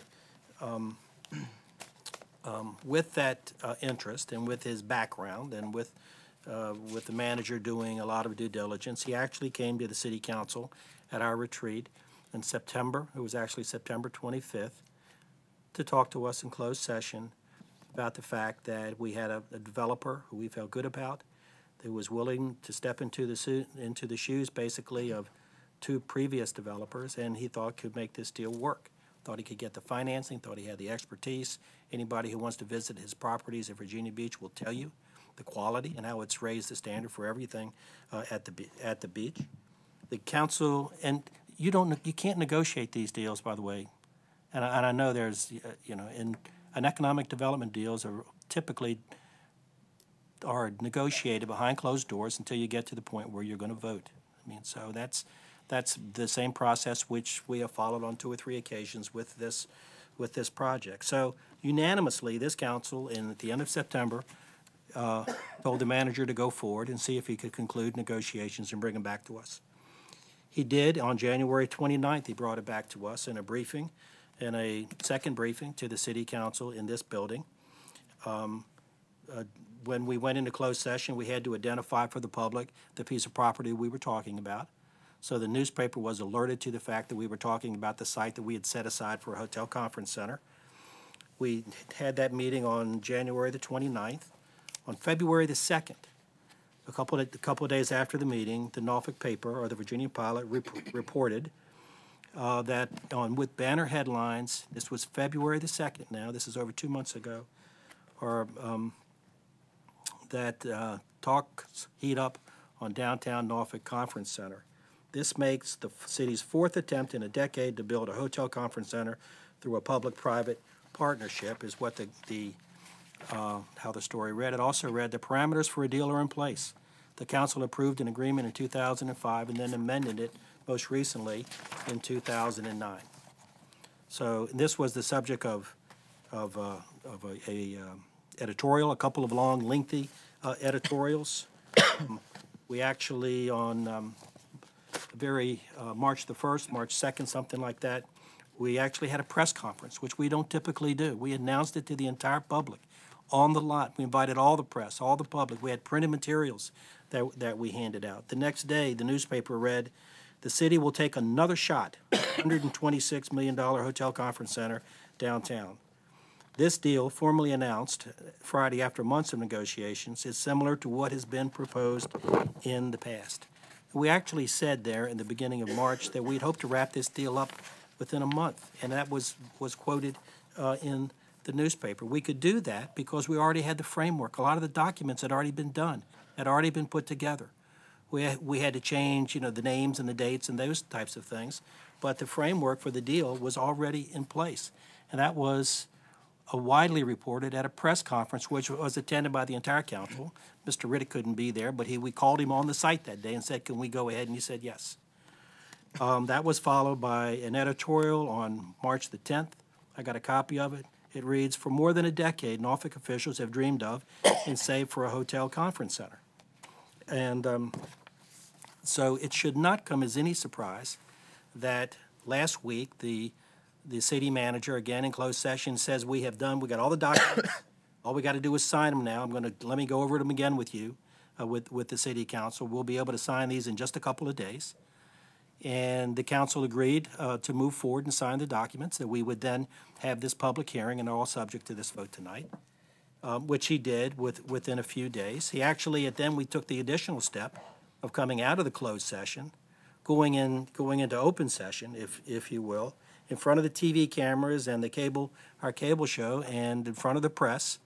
The manager again reported the entire deal in its entirety. That was followed by other headlines, and that was followed by other stories, and has been the subject of another editorial. I mean, there has been a lot printed about this project, a lot. There's been a lot of public discussion about it. We have been headed in this direction. Some people think you might be thinking, weeks or months, but we have been headed in this direction for years. And maybe it's because I'm sitting where I see, because I know the thing has been in front of us, that I can feel that way. But I can tell you that it has been the subject of conversation with the administration, with the council members, and now with the public. I will also say to you, as the city attorney has said to me, we don't need a public hearing for this. And the council decided to have this public hearing. We could have very easily just put it on as a regular agenda item on Friday, published it on Friday, and had this vote tonight. We wouldn't do that. We wanted to hear from you and alert as many of you. I think we may be being criticized in some quarters for going further than we actually needed to do with this. But in any event, I think it's been a healthy discussion. I really want to thank all of you for coming down. I want to thank you for the tenor of the comments and how you've addressed the council and the respectful manner in which the meeting has been held. So, thank you. Mr. Nguyen, anybody? Ready to? Well, yeah, I will have to say I appreciated the comments that have been made by both of you. I'm disappointed, frankly. It was, as you know, my misunderstanding that Marcus was going to make this presentation as we have with other projects in the past. I don't agree that the public has been well apprised. I think, understandably, council, who has lived with this for 10 years, feels that everybody knows this because we know it. But I have to tell you that I think too many of you have heard from your constituents and your emails about people that are confused about this project. I think we bear some of the responsibility on that. I don't think we've made it clear to our citizens. They don't understand the Public Amenities Fund. They don't understand why the funding isn't towards schools. I think we need to slow down. And I think there is no downside to doing things like we usually do things, and that is we have I understand, Paul is absolutely correct. Legally, we didn't have to do any of this. We could have just voted, but that's not the way that we should do this. This is a big deal. And I personally had asked for information from Visit Norfolk. I guess there was some miscommunication. I just got it today at 5.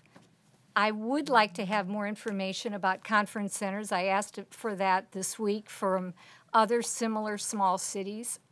119 pages to digest is tough. I just don't understand what the rush is. I think everybody has stated very succinctly what's good and what's maybe not good about this project, but a little more time. I just don't think there's a downside, and I think we all would appreciate taking a deep breath and taking a chance to hear and understand what this project means. So I would like to move that we delay the vote for 2 weeks. I second it. Okay, I would urge the council not to continue this matter tonight. So you can call the roll. On the motion, Mr. Burford? The motion from who? Delay it. No. Mr. Protogiru? No. Mr. Riddick? No. Mr. Smigiel? Aye. Dr. Whibley? Aye. Ms. Williams? No. Mr. Wynn? No. Mr. Frame? No. Motion fails. Okay, you can call the vote, please. I do have some comments, too. Sure, Yeah. okay, sorry. First, I want to thank all the citizens and stakeholders who came out tonight to voice your concerns, as well as the 100 or so folks that came out last night to the town hall meeting, and also those people that couldn't be here tonight but are sending text messages, Facebook messages, and emails while we're sitting here. There are people watching this, and all the other emails that we've received the last couple of days. This is a great thing that people can watch this on television now, which we didn't have 2.5 years ago. So I'm excited about the input from the citizens. I did not prepare a 6-page statement. Good job, Andy. But I did have some brief comments. One of the words that I heard tonight a lot was risk. And I think what I heard last night from my citizens is they're kind of tired of that risk on projects downtown. $55 million on light rail. The cruise terminal, $38 million. And I don't think that it's that the public is against investment in downtown. They just want to see the fruits of that coming back to the neighborhoods.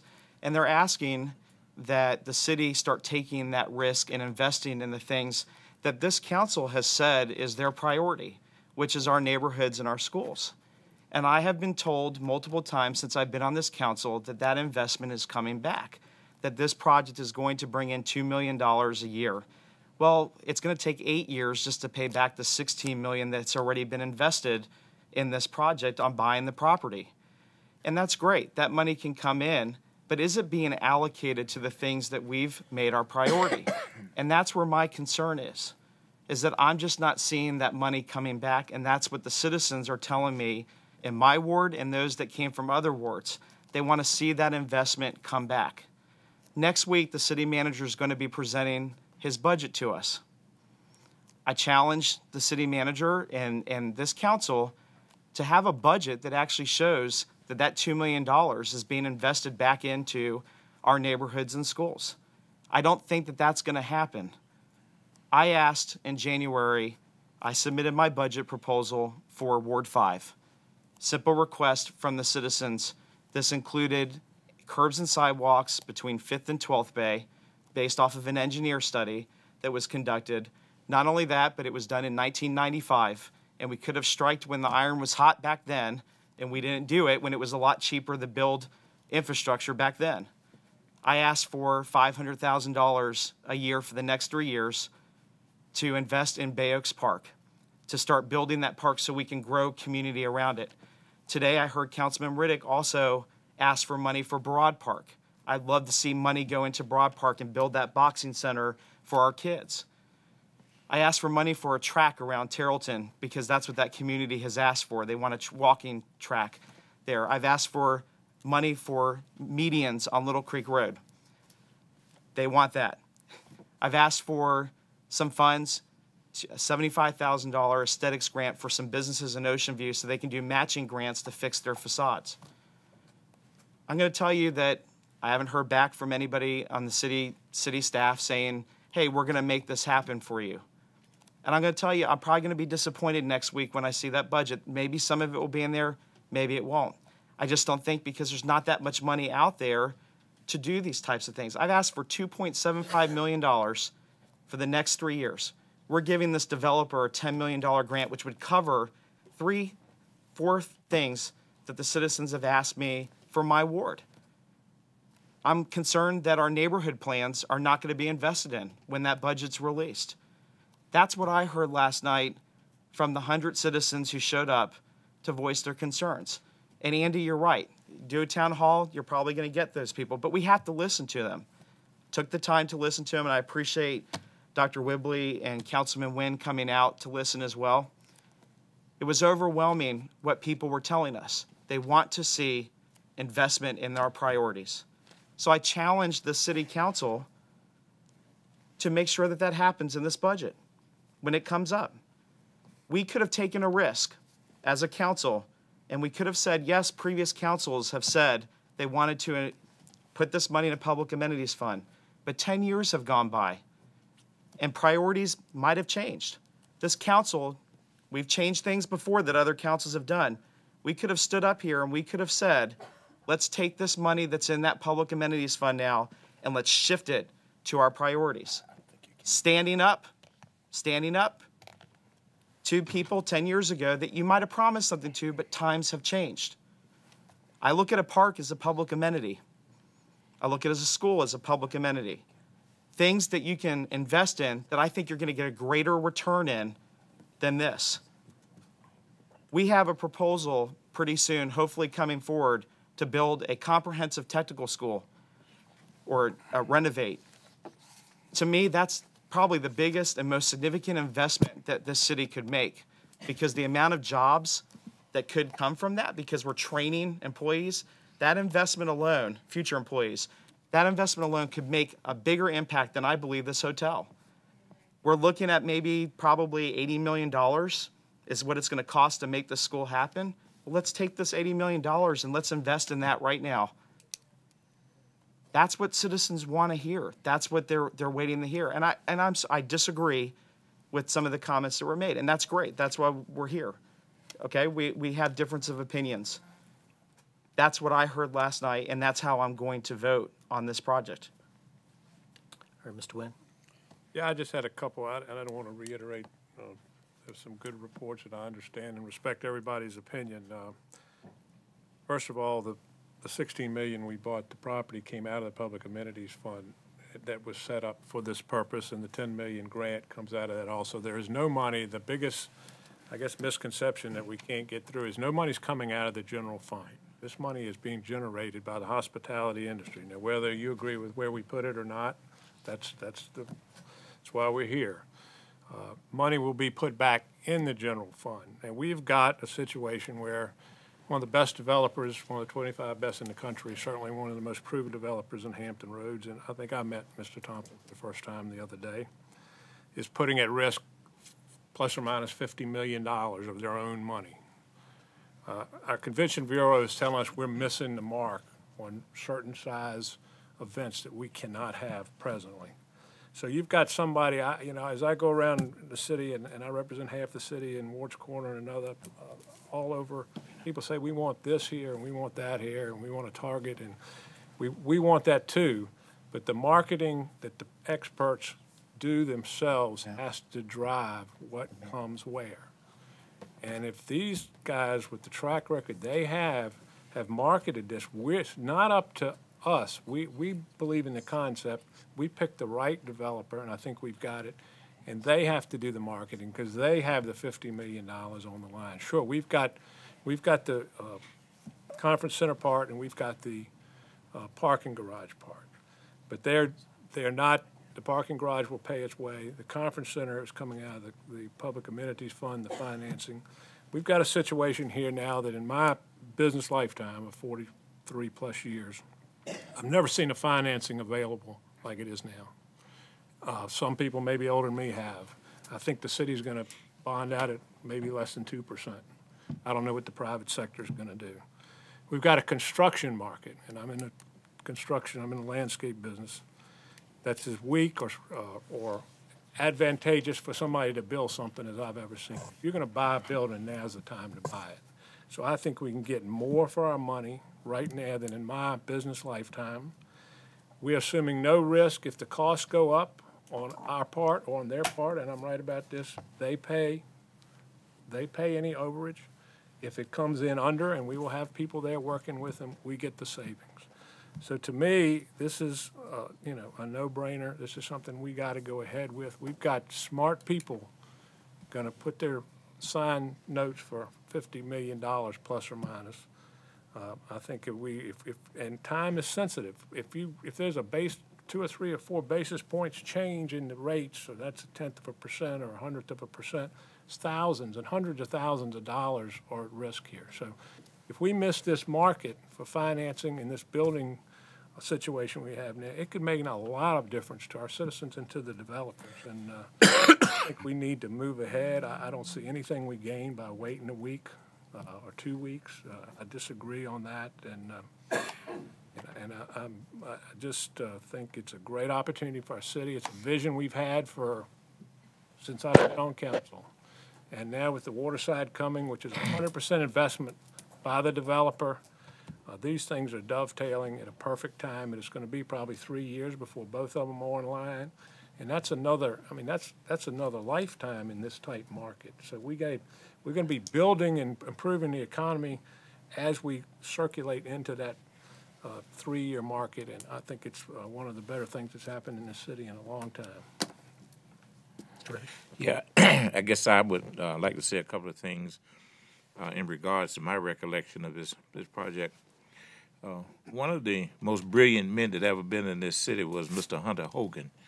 And one of the things that Mr. Hogan said to me, and I guess Paul Frame, we were on ones on council at that time, is that we needed a conference center right, to complement what we had downtown. And we were first looking at the federal lot. That federal lot is at Granby Street and City Hall Avenue. And we had a first fellow that came in was named Donnell Thompson to do the project, and he didn't have the wherewithal to get it done. And then we got Bob Johnson. Bob Johnson is, most of you know, who owned BET now. And he came to Norfolk. Well, we had settled on that federal lot, and at the same time, Dominion Enterprises decided that they wanted a new location. And so the city acquiesced to Dominion Enterprises and let them have that location. There was a commitment to the African American community to get them to participate in the robust economy that was existing at that time. And because we had that commitment, we decided to acquire properties, which included the Decker property, Icon Building, and Beecroft property, to satisfy our desire to let African American businessmen enjoy the robust economy that we were enjoying. Well, the economy went south. Bob Johnson, being a billionaire, and I guess he didn't become a billionaire by being a weak businessman, decided that it was not in his best interest to participate at that time. And so here we were with this big hole in the ground, with all of this money we had invested, and we had nothing else to do but to push forward. All of the timelines that Mr. Frame has mentioned are true. They're documented. And so I have no hesitation. I appreciate everybody who has come down to speak. And there's a lot of trepidation in some parts of the community. I appreciate my colleagues on council who oppose this, and that's your right. But since I do have a history of it, I plan to support it, and I think it's going to be a success. Hope it's going to be a success. Okay. We're ready to vote. Call the vote.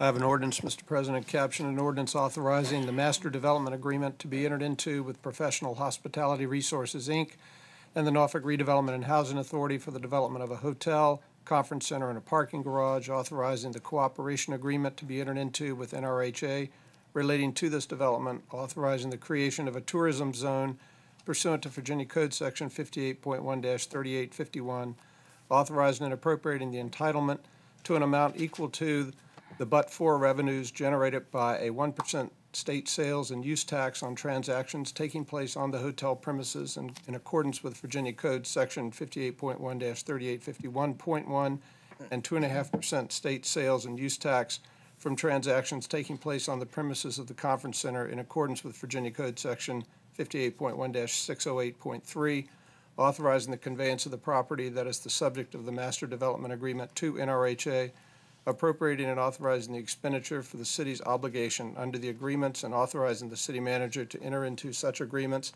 and take such other actions as are necessary to implement this ordinance and project. Dispense with the charter requirement for reading the ordinance and adopt. Mr. Burford? Aye. Mr. Protogiru? Paul, I'm sorry, but if I could add one thing to what Paul, Councilman Riddick said.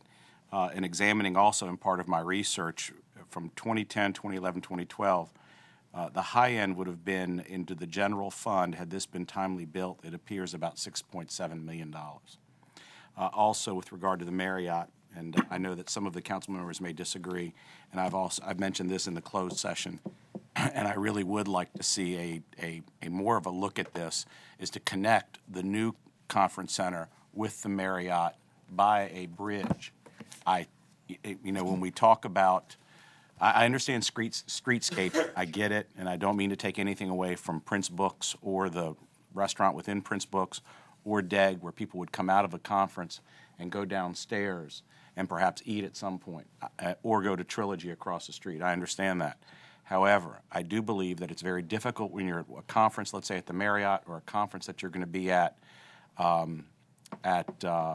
what would be whatever the new hotel or conference center would be, that the connection of the two, I have found, by Skybridge is much more appropriate.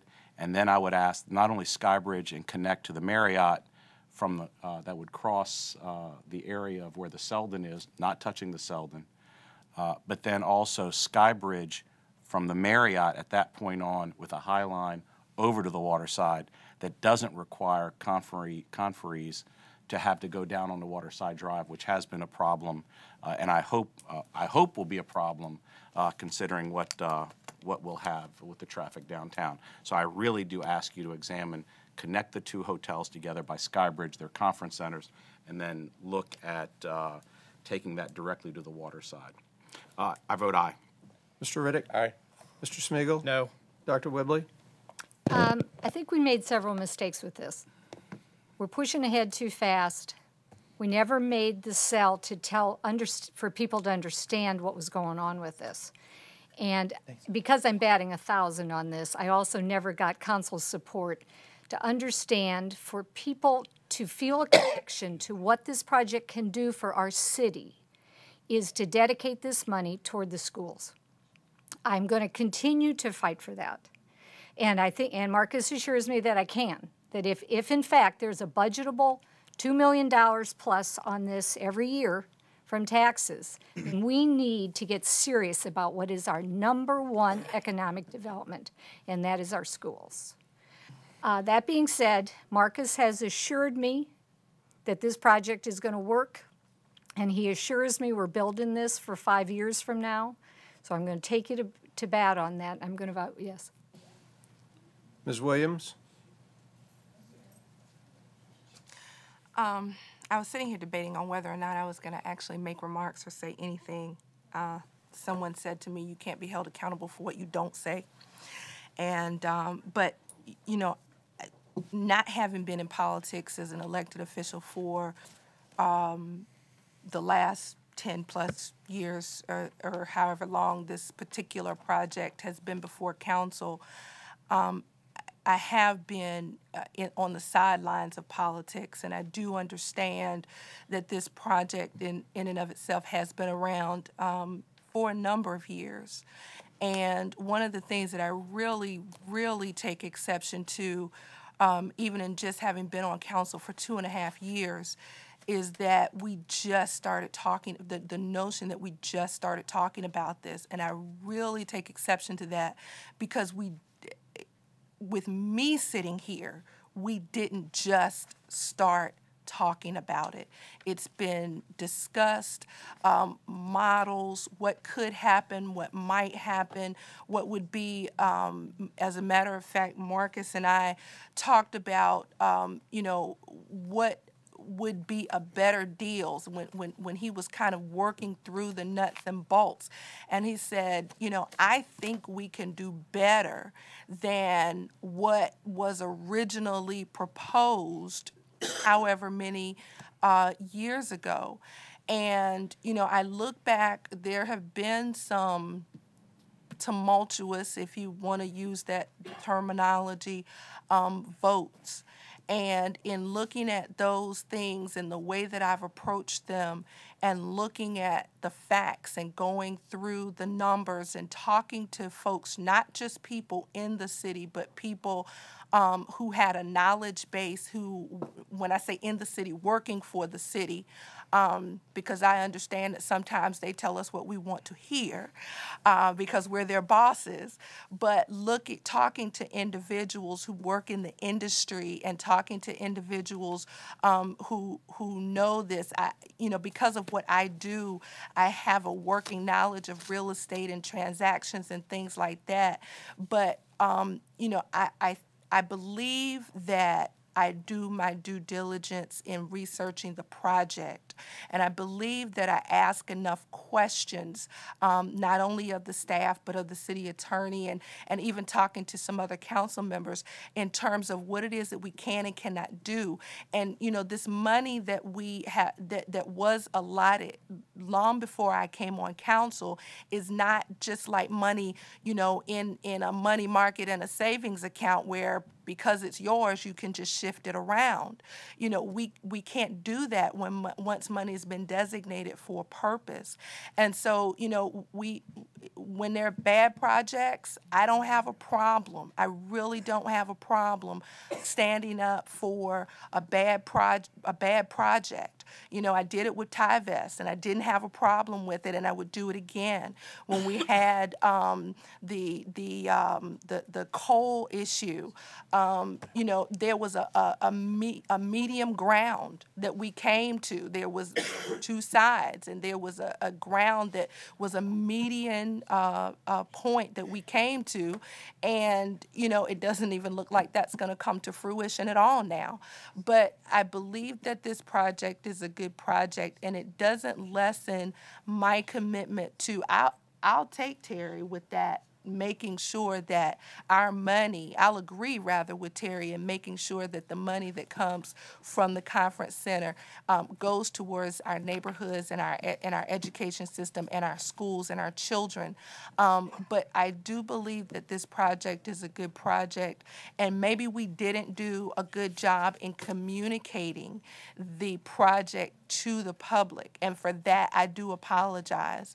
But I do believe that it's a good project. I do believe that having only met Bruce Thompson 3 times, he seems like a really nice guy, but what he seems like more to me than anything else is a very savvy businessman, one who's not going to put his name on a project and one who's not going to put his name on a deal if he's not going to make it happen and if he's not going to make it successful. And his success is our success. So there may be people that are saying this is never going to work, this is never going to work. But if he's successful, then Norfolk is successful, and the council will go to task to ensure that the funds and revenue that's generated from this conference from the new hotel goes to ensure that the things that our neighborhoods and that our schools need are provided for. So with that, I vote yes. Mr. Nguyen? Aye. Mr. Frame? Yeah, I'm just going to make one other comment. And, yeah, because, I mean, the city's been accused of being too aggressive in its economic development policies, in so many words. And guilty. I mean, maybe we have been aggressive, okay? In the last 10 years, the assessed real estate value of the city has doubled, even in very difficult times. As a result of that, we have lowered the real estate rate on everybody dramatically. It's down around $1.11. Not too many years ago, it was at $1.40. There were over 200,000 jobs in a city with, 240,000 people. That's the sort of thing most cities would really be very proud of, and I'm proud of that. We do that. We invest in downtown because we get the greatest return on our most valuable property. When we invest in it, we get a bigger bang for our buck. And the tens of millions of dollars that come out of the investment in downtown go all across this city. They repair sidewalks and curbs and medians everywhere across the city, and we've been very aggressive with that. We've been we've been pretty successful with that when you realize some of the per capita income that we deal with for the city. So, again, I think I appreciate everybody coming down. I think the discussion here among the council has been very healthy, and I want to thank everybody for their, consideration of this effort, and I vote aye. Okay. All right, we're going to that concludes public hearing 1. We're going to move to public hearing 2, but we'll take a very short break for those of you who need to move on. I know it's, and I'll let you do that. Okay, Alice Grimes just stopped out when I started this thing.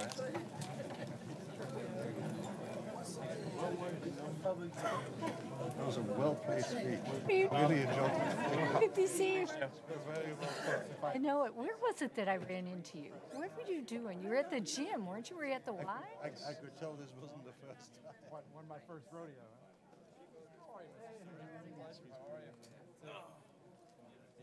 Oh, I'm sorry. Follis? Yeah. Thank you for your statement. Yeah. Was it? Will you come down and talk to me? That's why. We get the benefit. I'd love to talk to you. The money in the Mayor's hotel office. is only if And I want to take you to lunch. that back. That's it. Frankly, and the money with regard to the $5 million. That was set ago 5 years ago, 6 years. That's not set aside today. Yes, it does. When you have public amenities, I can't. By law, change it to something. I get why you feel. That's a law. I will tell you. Change that. I can't change that because I want to. I will tell you that I have changed my vote a couple times. But you're right. I have changed my vote a couple times. I've heard from money. But you're right. Yeah. No, because I want. Well, and things like this have been vetted for days. So, hey, thanks for coming down. Good talk. What's up, Teddy? You did a good job. Andy, really good. What, you didn't think I read that? Obama and Pelosi. We vote for it. We'll see what we're going to get. Thank you. Move into my warden role. Listen, and thanks for coming last night. Yeah.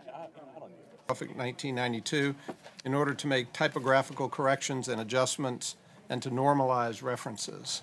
And by 7-0 vote, Planning Commission recommends approval.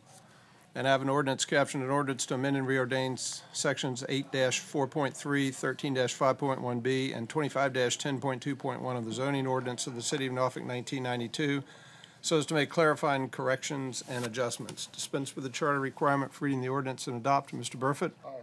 Mr. Protogiru? Aye. Mr. Riddick? Aye. Mr. Smigiel? Dr. Whibley? Aye. Ms. Williams? Aye. Mr. Nguyen? Aye. Mr. Frame?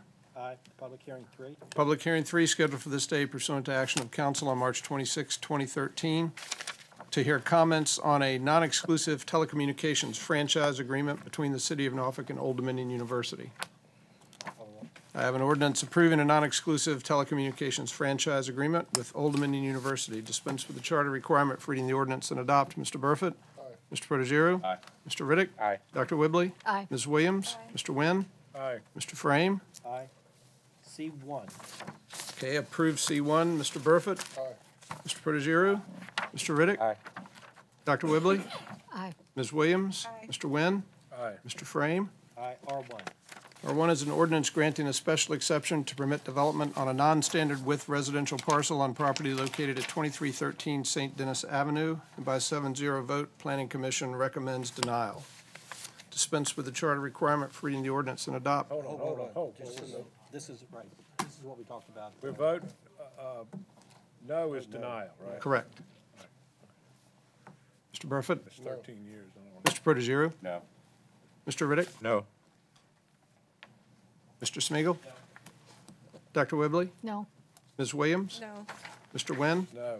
Mr. Frame? No, R2. An ordinance accepting an additional $1,297,705 from the Commonwealth of Virginia for the fiscal year 2013 Comprehensive Services Act for At-Risk Youth and Families Funds Pool Services and Treatment Programs, and appropriating and authorizing the expenditure of the funds, and authorizing the expenditure of $711,773 in local match funds from the City of Norfolk Department of Human Services for the CSA Funds Pool Services and Treatment Programs. Dispense with the charter requirement for reading the ordinance and adopt. Mr. Burford? Aye. Mr. Protogiru? Aye. Mr. Riddick? Aye. Mr. Smigiel, Aye. Dr. Whibley? Aye. Ms. Williams? Aye. Mr. Wynn? Aye. Mr. Frame? Aye, R4. 3, Mr. President. 3, I'm sorry. Hey, Paul, your mic's off again. R3. An ordinance accepting the donation of $8,120 to the city from the Hampton Roads Community Foundation, and appropriating and authorizing the use of the funds to support library services and programs, with a preference for the purchase of additional books, reading, or educational materials at the Pretlow Anchor Branch Library. Dispense with the charter requirement for reading the ordinance and adopt. Mr. Burford? Aye. Mr. Protogiru? Aye. Mr. Riddick? Aye. Mr. Smigiel, Aye.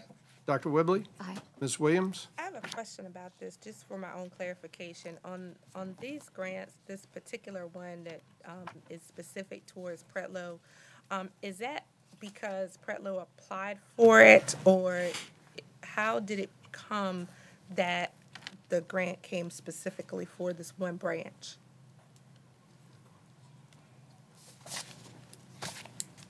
That I'm not We- certain, but it would appear to. Says it's a preference, but that doesn't. It's the preference by the donor. Okay. That it's a donor designation, and they're not saying 100% you've got to, but just communicating, I'm giving you $8,120, and this is how I would like you to use it. Okay. Aye. Mr. Wynn? Aye. Mr. Frame? Aye, R4. An ordinance approving an agreement between the Commonwealth of Virginia Department of Transportation of the City of Norfolk relating to the Military Highway Northampton Boulevard project, project number 0165122 VO4, the Military Highway Lowry Road to Northampton Boulevard project, and the Military Highway Robin Hood Road to Northampton Boulevard project, and authorizing the expenditure of the sum of $508,736.01 from funds heretofore appropriated into the capital improvement projects budget to cover the city's remaining share of the cost related to the projects. Dispense with the charter requirement for reading the ordinance and adopt. Mr. Burford? Aye. Mr. Protogiru? Aye. Mr. Riddick? Aye. Mr. Smigiel, Aye. Dr. Whibley? Aye. Ms. Williams? Aye. Mr. Wynn? Aye. Mr. Frame? Aye, R5. An ordinance accepting the dedication of a 16-foot pedestrian access easement by Norfolk Southern Railway Company to the city of Norfolk, and authorizing the city manager to accept the deed of easement on behalf of the city. Dispense with the charter requirement for reading the ordinance and adopt. Mr. Burford? Vote no, no, I'm just, this is. Mr. Protogiru? Aye. Mr. Riddick? Aye. Mr. Smigiel, Aye. Dr. Whibley? Aye. Ms. Williams? Aye. Mr. Wynn? I want to say one thing. I want to thank Norfolk Southern. This is a portion of the Elizabeth River Trail, which is a walking and jogging trail. It goes from the end of Redgate Avenue around to through by the Bird Sanctuary into Jeff Robinson Park. Connects a very scenic piece of the trail. Our staff, Marcus and Stanley Stein, and all the guys have worked really hard. This is this is about a 2-year deal. Get across all the T's and dot all the I's. This one and the easement for construction, which is the next one. And I think we're getting close now to being able to. And this is funded. This trail is funded entirely by the state and the federal government. Norfolk will have no money in it, and it's a big part of the biking and jogging initiatives we have. So I'd like to thank Norfolk Southern as well as our staff. I vote aye. Mr. Frame? Aye, R6. An ordinance accepting the dedication of a temporary construction easement by Norfolk Southern Railway Company to the city of Norfolk, and authorizing the city manager to accept the deed of easement on behalf behalf of the city. Dispense with the charter requirement for reading the ordinance and adopt. Mr. Burford? Aye. Mr. Protogiru? Aye. Mr. Riddick? Aye. Mr. Smigiel, Aye. Dr. Whibley? Aye. Ms. Williams? Mr. Wynn? Aye. Mr. Frame? Aye, R7. An ordinance permitting G&K LLC to approach 3 feet 6 inches more or less into the rights-of-way of Bush Street and Galt's Court with cornices, Juliet balconies, roof cornices, and building footers. Dispense with the charter requirement for reading the ordinance and adopt. Mr. Burford? Aye. Mr. Protogiru? Aye. Mr. Riddick? Aye. Mr. Smigiel, Aye. Dr. Whibley? Aye. Ms. Williams? Aye. Mr. Wynn? Aye. Mr. Frame? Aye, R8. An ordinance approving an increase in the estimated total project cost of the Second Street at Bramilton Avenue traffic signal project to $568,676 and appropriating and authorizing the expenditure of the additional sum of $68,676 from the Virginia Department of Transportation Revenue Sharing Program funds. Dispense with the charter requirement for reading the ordinance and adopt. Mr. Burford? Aye. Mr. Protogiru? Aye. Mr. Riddick? Aye. Mr. Smigiel, Aye. Dr. Whibley? Aye. Ms. Williams? Aye. Mr. Wynn? Aye. Mr. Frame? Aye, R9. An ordinance approving a revocable license agreement between the City of Norfolk and Rico Americas Corporation, trading as Rico Professional Services for the use of certain city-owned property located at 920 East Main Street for the provision of a turnkey on-site citywide managed shop for print and mailroom services. Dispense with the charter requirement for reading the ordinance and adopt. Mr. Burford? Aye. Mr. Protogiru? Aye. Mr. Riddick? Aye. Mr. Smigiel, Aye. Dr. Whibley? Aye. Ms. Williams? Aye. Mr. Wynn? Aye. Mr. Frame? Aye, R10. An ordinance to adopt procedures for the selection, evaluation, and award of design, build, and construction management contracts. Dispense with the charter requirement for reading the ordinance and adopt. Mr. Burford? Aye. Mr. Protogiru? Aye. Mr. Riddick? Aye. Mr. Smigiel, I was just wondering if somebody could explain this, why we're doing this now. Is there, we weren't briefed on it. I think we briefed council about a year ago. And this is one of those concepts where. Well, he did mention it tonight. I mean, earlier in the evening. Yeah. Yeah, we've had a series, I think it started about a year ago, and we may have said something at the last retreat, but this is the concept, and we talked a little bit about the train station, where just having the low bid environment, sometimes it doesn't make us as nimble. Okay, I remember now. Okay, thanks. It makes us smart. Dr. Whibley? Aye. Ms. Williams? Aye. Mr. Wynn? Aye. Mr. Frame? Aye, okay, R11. An ordinance amending and reordaining in its entirety Article 9 of Chapter 33.1 of the Norfolk City Code 1979 as amended concerning guidelines for proposals under Virginia's Public-Private Education Facilities and Infrastructure Act. Dispense with the charter requirement for reading the ordinance. Wait, I'm sorry. Joe Austin?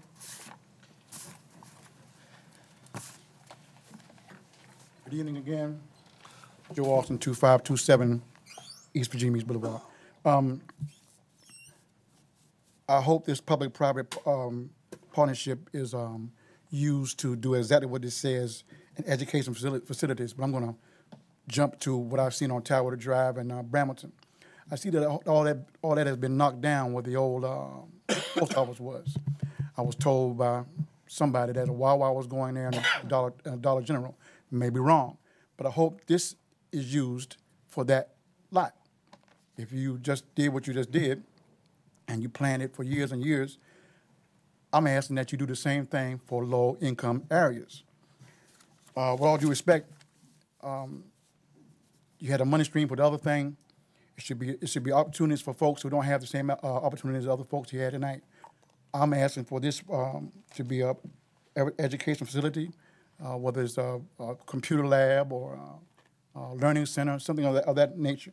The public-private thing, I saw that Governor Warner did that back in the days, and now it's coming to fruition. I get that you have to have public funds. I wanted to do exactly that to help folks who don't have anything. And I hope that you all do this fairly and clearly. Excuse me, before you. I just want to, yeah. Yeah. We don't own that lot. Yeah, I'm sorry. We don't- Where were you talking about? Outside of Ruffner.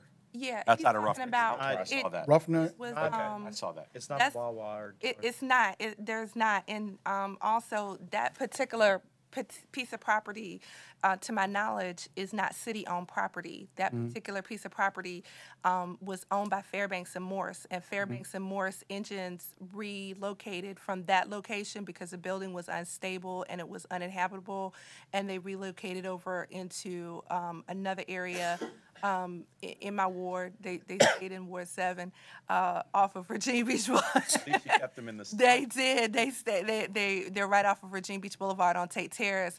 But that's not public property. That's not city-owned property. That is privately owned property.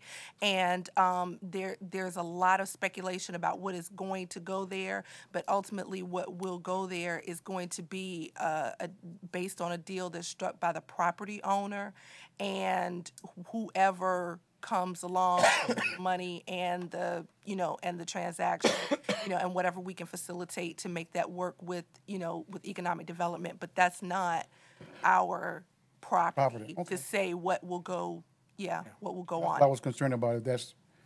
If anything like that comes up, I hope this public-private education facility infrastructure act goes into that. And Mr. Jones, I hope I didn't offend you earlier. I was just trying to say I applaud what you was trying to do, that's all. Thank you. Thank you. Thank you. Yeah. He's not as sensitive as he looks.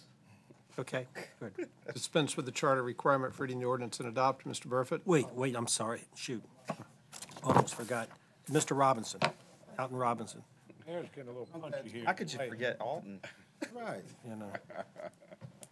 No, I'd be protesting. That's okay. That's okay. I'm not really clear whether to be a proponent or an opposition of this. So can anyone give me like a great understanding of this before I even begin to comment? I saw that happen at last week's meeting, and I say, man, we can do that. So No, Mr. Mayor, it's not our custom, but it might even save us time. Okay. That there is a General Assembly Act that permits localities to enter into contracts with private entities to jointly start, and it started with schools in a county that couldn't afford it, and that the statute instructs localities to have guidelines and ordinances to take you through the process to make sure it's level playing field. And we passed ours right after the statute authorized it, and it's no longer best practices. It's out of fashion, it's not good. So this is the housekeeping one with the experience of what's happened over all of those years. It brings ours up to date, and so that if we do have an occasion where somebody wants to invest and have a public-private partnership with us through this act, these guidelines are the state-of-the-art for that, and this is housekeeping, bringing our ones that are on the books now up to date. Well, isn't it required, frankly, Bernard, that we have to follow the state code? We can't. Yeah, yes. Ours can't deviate from that. Well, you've got options, but yes. That's right. okay, because it's very lengthy, and when I began to read it, I saw that when it talked about public-private partnerships, the education part of the facility was removed. So it's not really designated towards education facilities, if I'm not mistaken. And also, I was wondering what effect it's going to have on economic development in regards to minority businesses, with respect that it states a developer can submit unsolicited proposals for a particular project. So then if a developer has money and he's going to do a project that's beneficial to the city, then he can just come in with his money. I mean, that's what it said, unsolicited. So when it says unsolicited proposal, what does that mean in regards to a solicited proposal? And we're beyond what we normally receive comments, but and we don't answer questions. But the truth of the matter is, if a proposal is made, we don't have to accept it. We can place certain conditions on, for instance, minority hiring. We have some control over this. And so we'll have some tools here to make sure that small business, women, minority-owned contractors can actually have a role in these projects. Right. Gives us more. Right. But that's what. But I was hoping that it's actually be stated that those things be put in place that you're talking about that can be. See, we know something can be, but what something will be is totally different than what can be. We can't. Well, let me ask you this. Is it possible to have the manager and the city attorney, because this is a question I have had, and we've kind of touched on it in the past. And in the past, we've examined this as whether or not we can restrict, let's say, contracts to have to hire Norfolk workers, or we restrict contracts. But can we require minority set aside? And, can we make a certain percentage be minority set aside? I'm I don't think we curious. do quotas. I mean, The state does. yeah, but Bernard, will you get back with me on that? Yes, I mean, I'm a yeah. lawyer. I don't deal in that, but I do think, if there's a possibility that we have minority set aside a percentage of the contract for subcontracts, if it's not a minority-owned corporation, that we have a certain minority set aside done. I mean, I do know that there's certain corporations out there that are owned by women, that are owned by minorities, racial minorities, that do have that at other levels. And I I've think seen that. You might, and this is not my field either, but you may get in more trouble actually putting that in rather than creating a practice. Tell us. I'm curious. Creating a practice. I just know what the law is, and We can have a let us practice know. to do this as opposed to having. Yeah. Bernard, is this similar to like a request both Councilman Riddick and I have asked about? When this happens, can we have a certain amount of Norfolk citizens actually be the ones that are building the building? And the General Assembly doesn't allow us to do that unless it's in a case of a tie. So is this written in a way that if you receive multiple proposals for public-private partnerships, once again, if there's a tie, that you could have something like minority a quota in that? The two issues are related, but they are not the same. Okay. But as the mayor Like Wayne said. Yeah. Yes. But as the mayor says, that this has more discretion in it than the low bid limitation.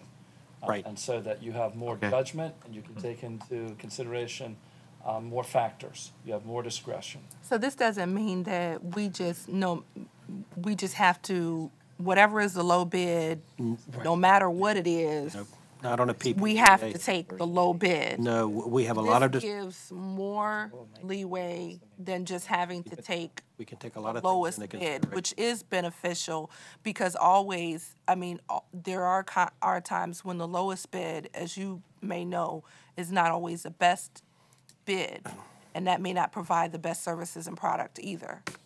So is that what you're saying? This gives us more latitude? Yeah, this is not under the procurement process. This is an unsolicited bid that would come to us, and we can accept it or reject it, or we can ask for certain modifications, which would include a certain amount of minority hiring, those types of things. Now, does this apply to RFPs or solely to the No, unsolicited? Unsolicited. Solely to the unsolicited. And if, it's my understanding that the law also states that if an unsolicited bid comes in, we also have to go back out.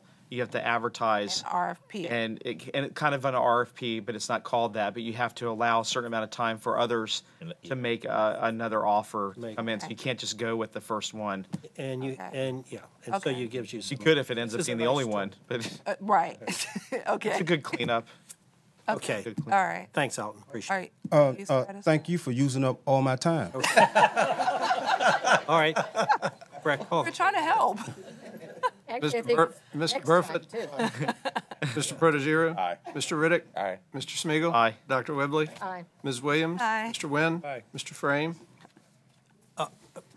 Aye, but Joe, the Runnymede Corporation owns that property that you're talking about. They are talking about a retail, construction, and there may be even a Wawa or something like that. So, I mean, I think they're not asking us to do anything to incentivize anything over that property. They would like a left turn lane, and they'll pay for a stoplight and some stuff like that, but I think it'll be a nice addition, certainly better than what was there. That's part of the issue is the ingress and egress. All right, R11. No, I just did that. R12. R12 is an ordinance to schedule a city council meeting on Tuesday, April 16, 2013, at 2 p.m. Dispense with the charter requirement for reading the ordinance and adopt. Mr. Burford? Mr. Protogiru? Aye. Mr. Riddick? Aye. Mr. Smigiel, Aye. Dr. Whibley? Aye. Ms. Williams? Aye. Mr. Wynn? Aye. Mr. Frame? Aye. I have two additional items, Mr. President. First is a letter from the city attorney requesting confirmation of the appointment of Zachary Allen Simmons as Assistant City Attorney 1 effective April 15, 2013. From the appointment, Mr. Burford. Mr. Protogiru. Who is this? R12? Zachary Allen Simmons. This is an add-on, right? Yes, sir. Yeah. Tell me, a little- I'm just curious, Bern, where do you go to school? Washington and Lee, Both undergrad and graduate school? just law school. I don't know where he went undergraduate. I can't remember. Well, as long as he went to W&L Law, then They made fun of you it guys. is next door to VMI, so I can accept They it. made fun of you. Aye. I'm sure he'll be great. Mr. Riddick. Aye. Mr. Smigiel, Aye. Dr. Whibley. Aye. Ms. Williams. Aye. Mr. Wynn. Aye. Mr. Frame. Aye. And R14 is a letter from the city clerk requesting confirmation of the appointment of Mary L. Stone as Deputy City Clerk Secretary effective April 8, 2013. Confirm the appointment, Mr. Burford. Aye. Mr. Protogiru. Aye. Mr. Riddick. Aye. Mr. Smigiel. Aye. Dr. Whibley. Aye. Ms. Williams. Aye. Mr. Wynn. Aye. Mr. Frame. Aye. That's all I have, Mr. President. Okay. Lionel Davis?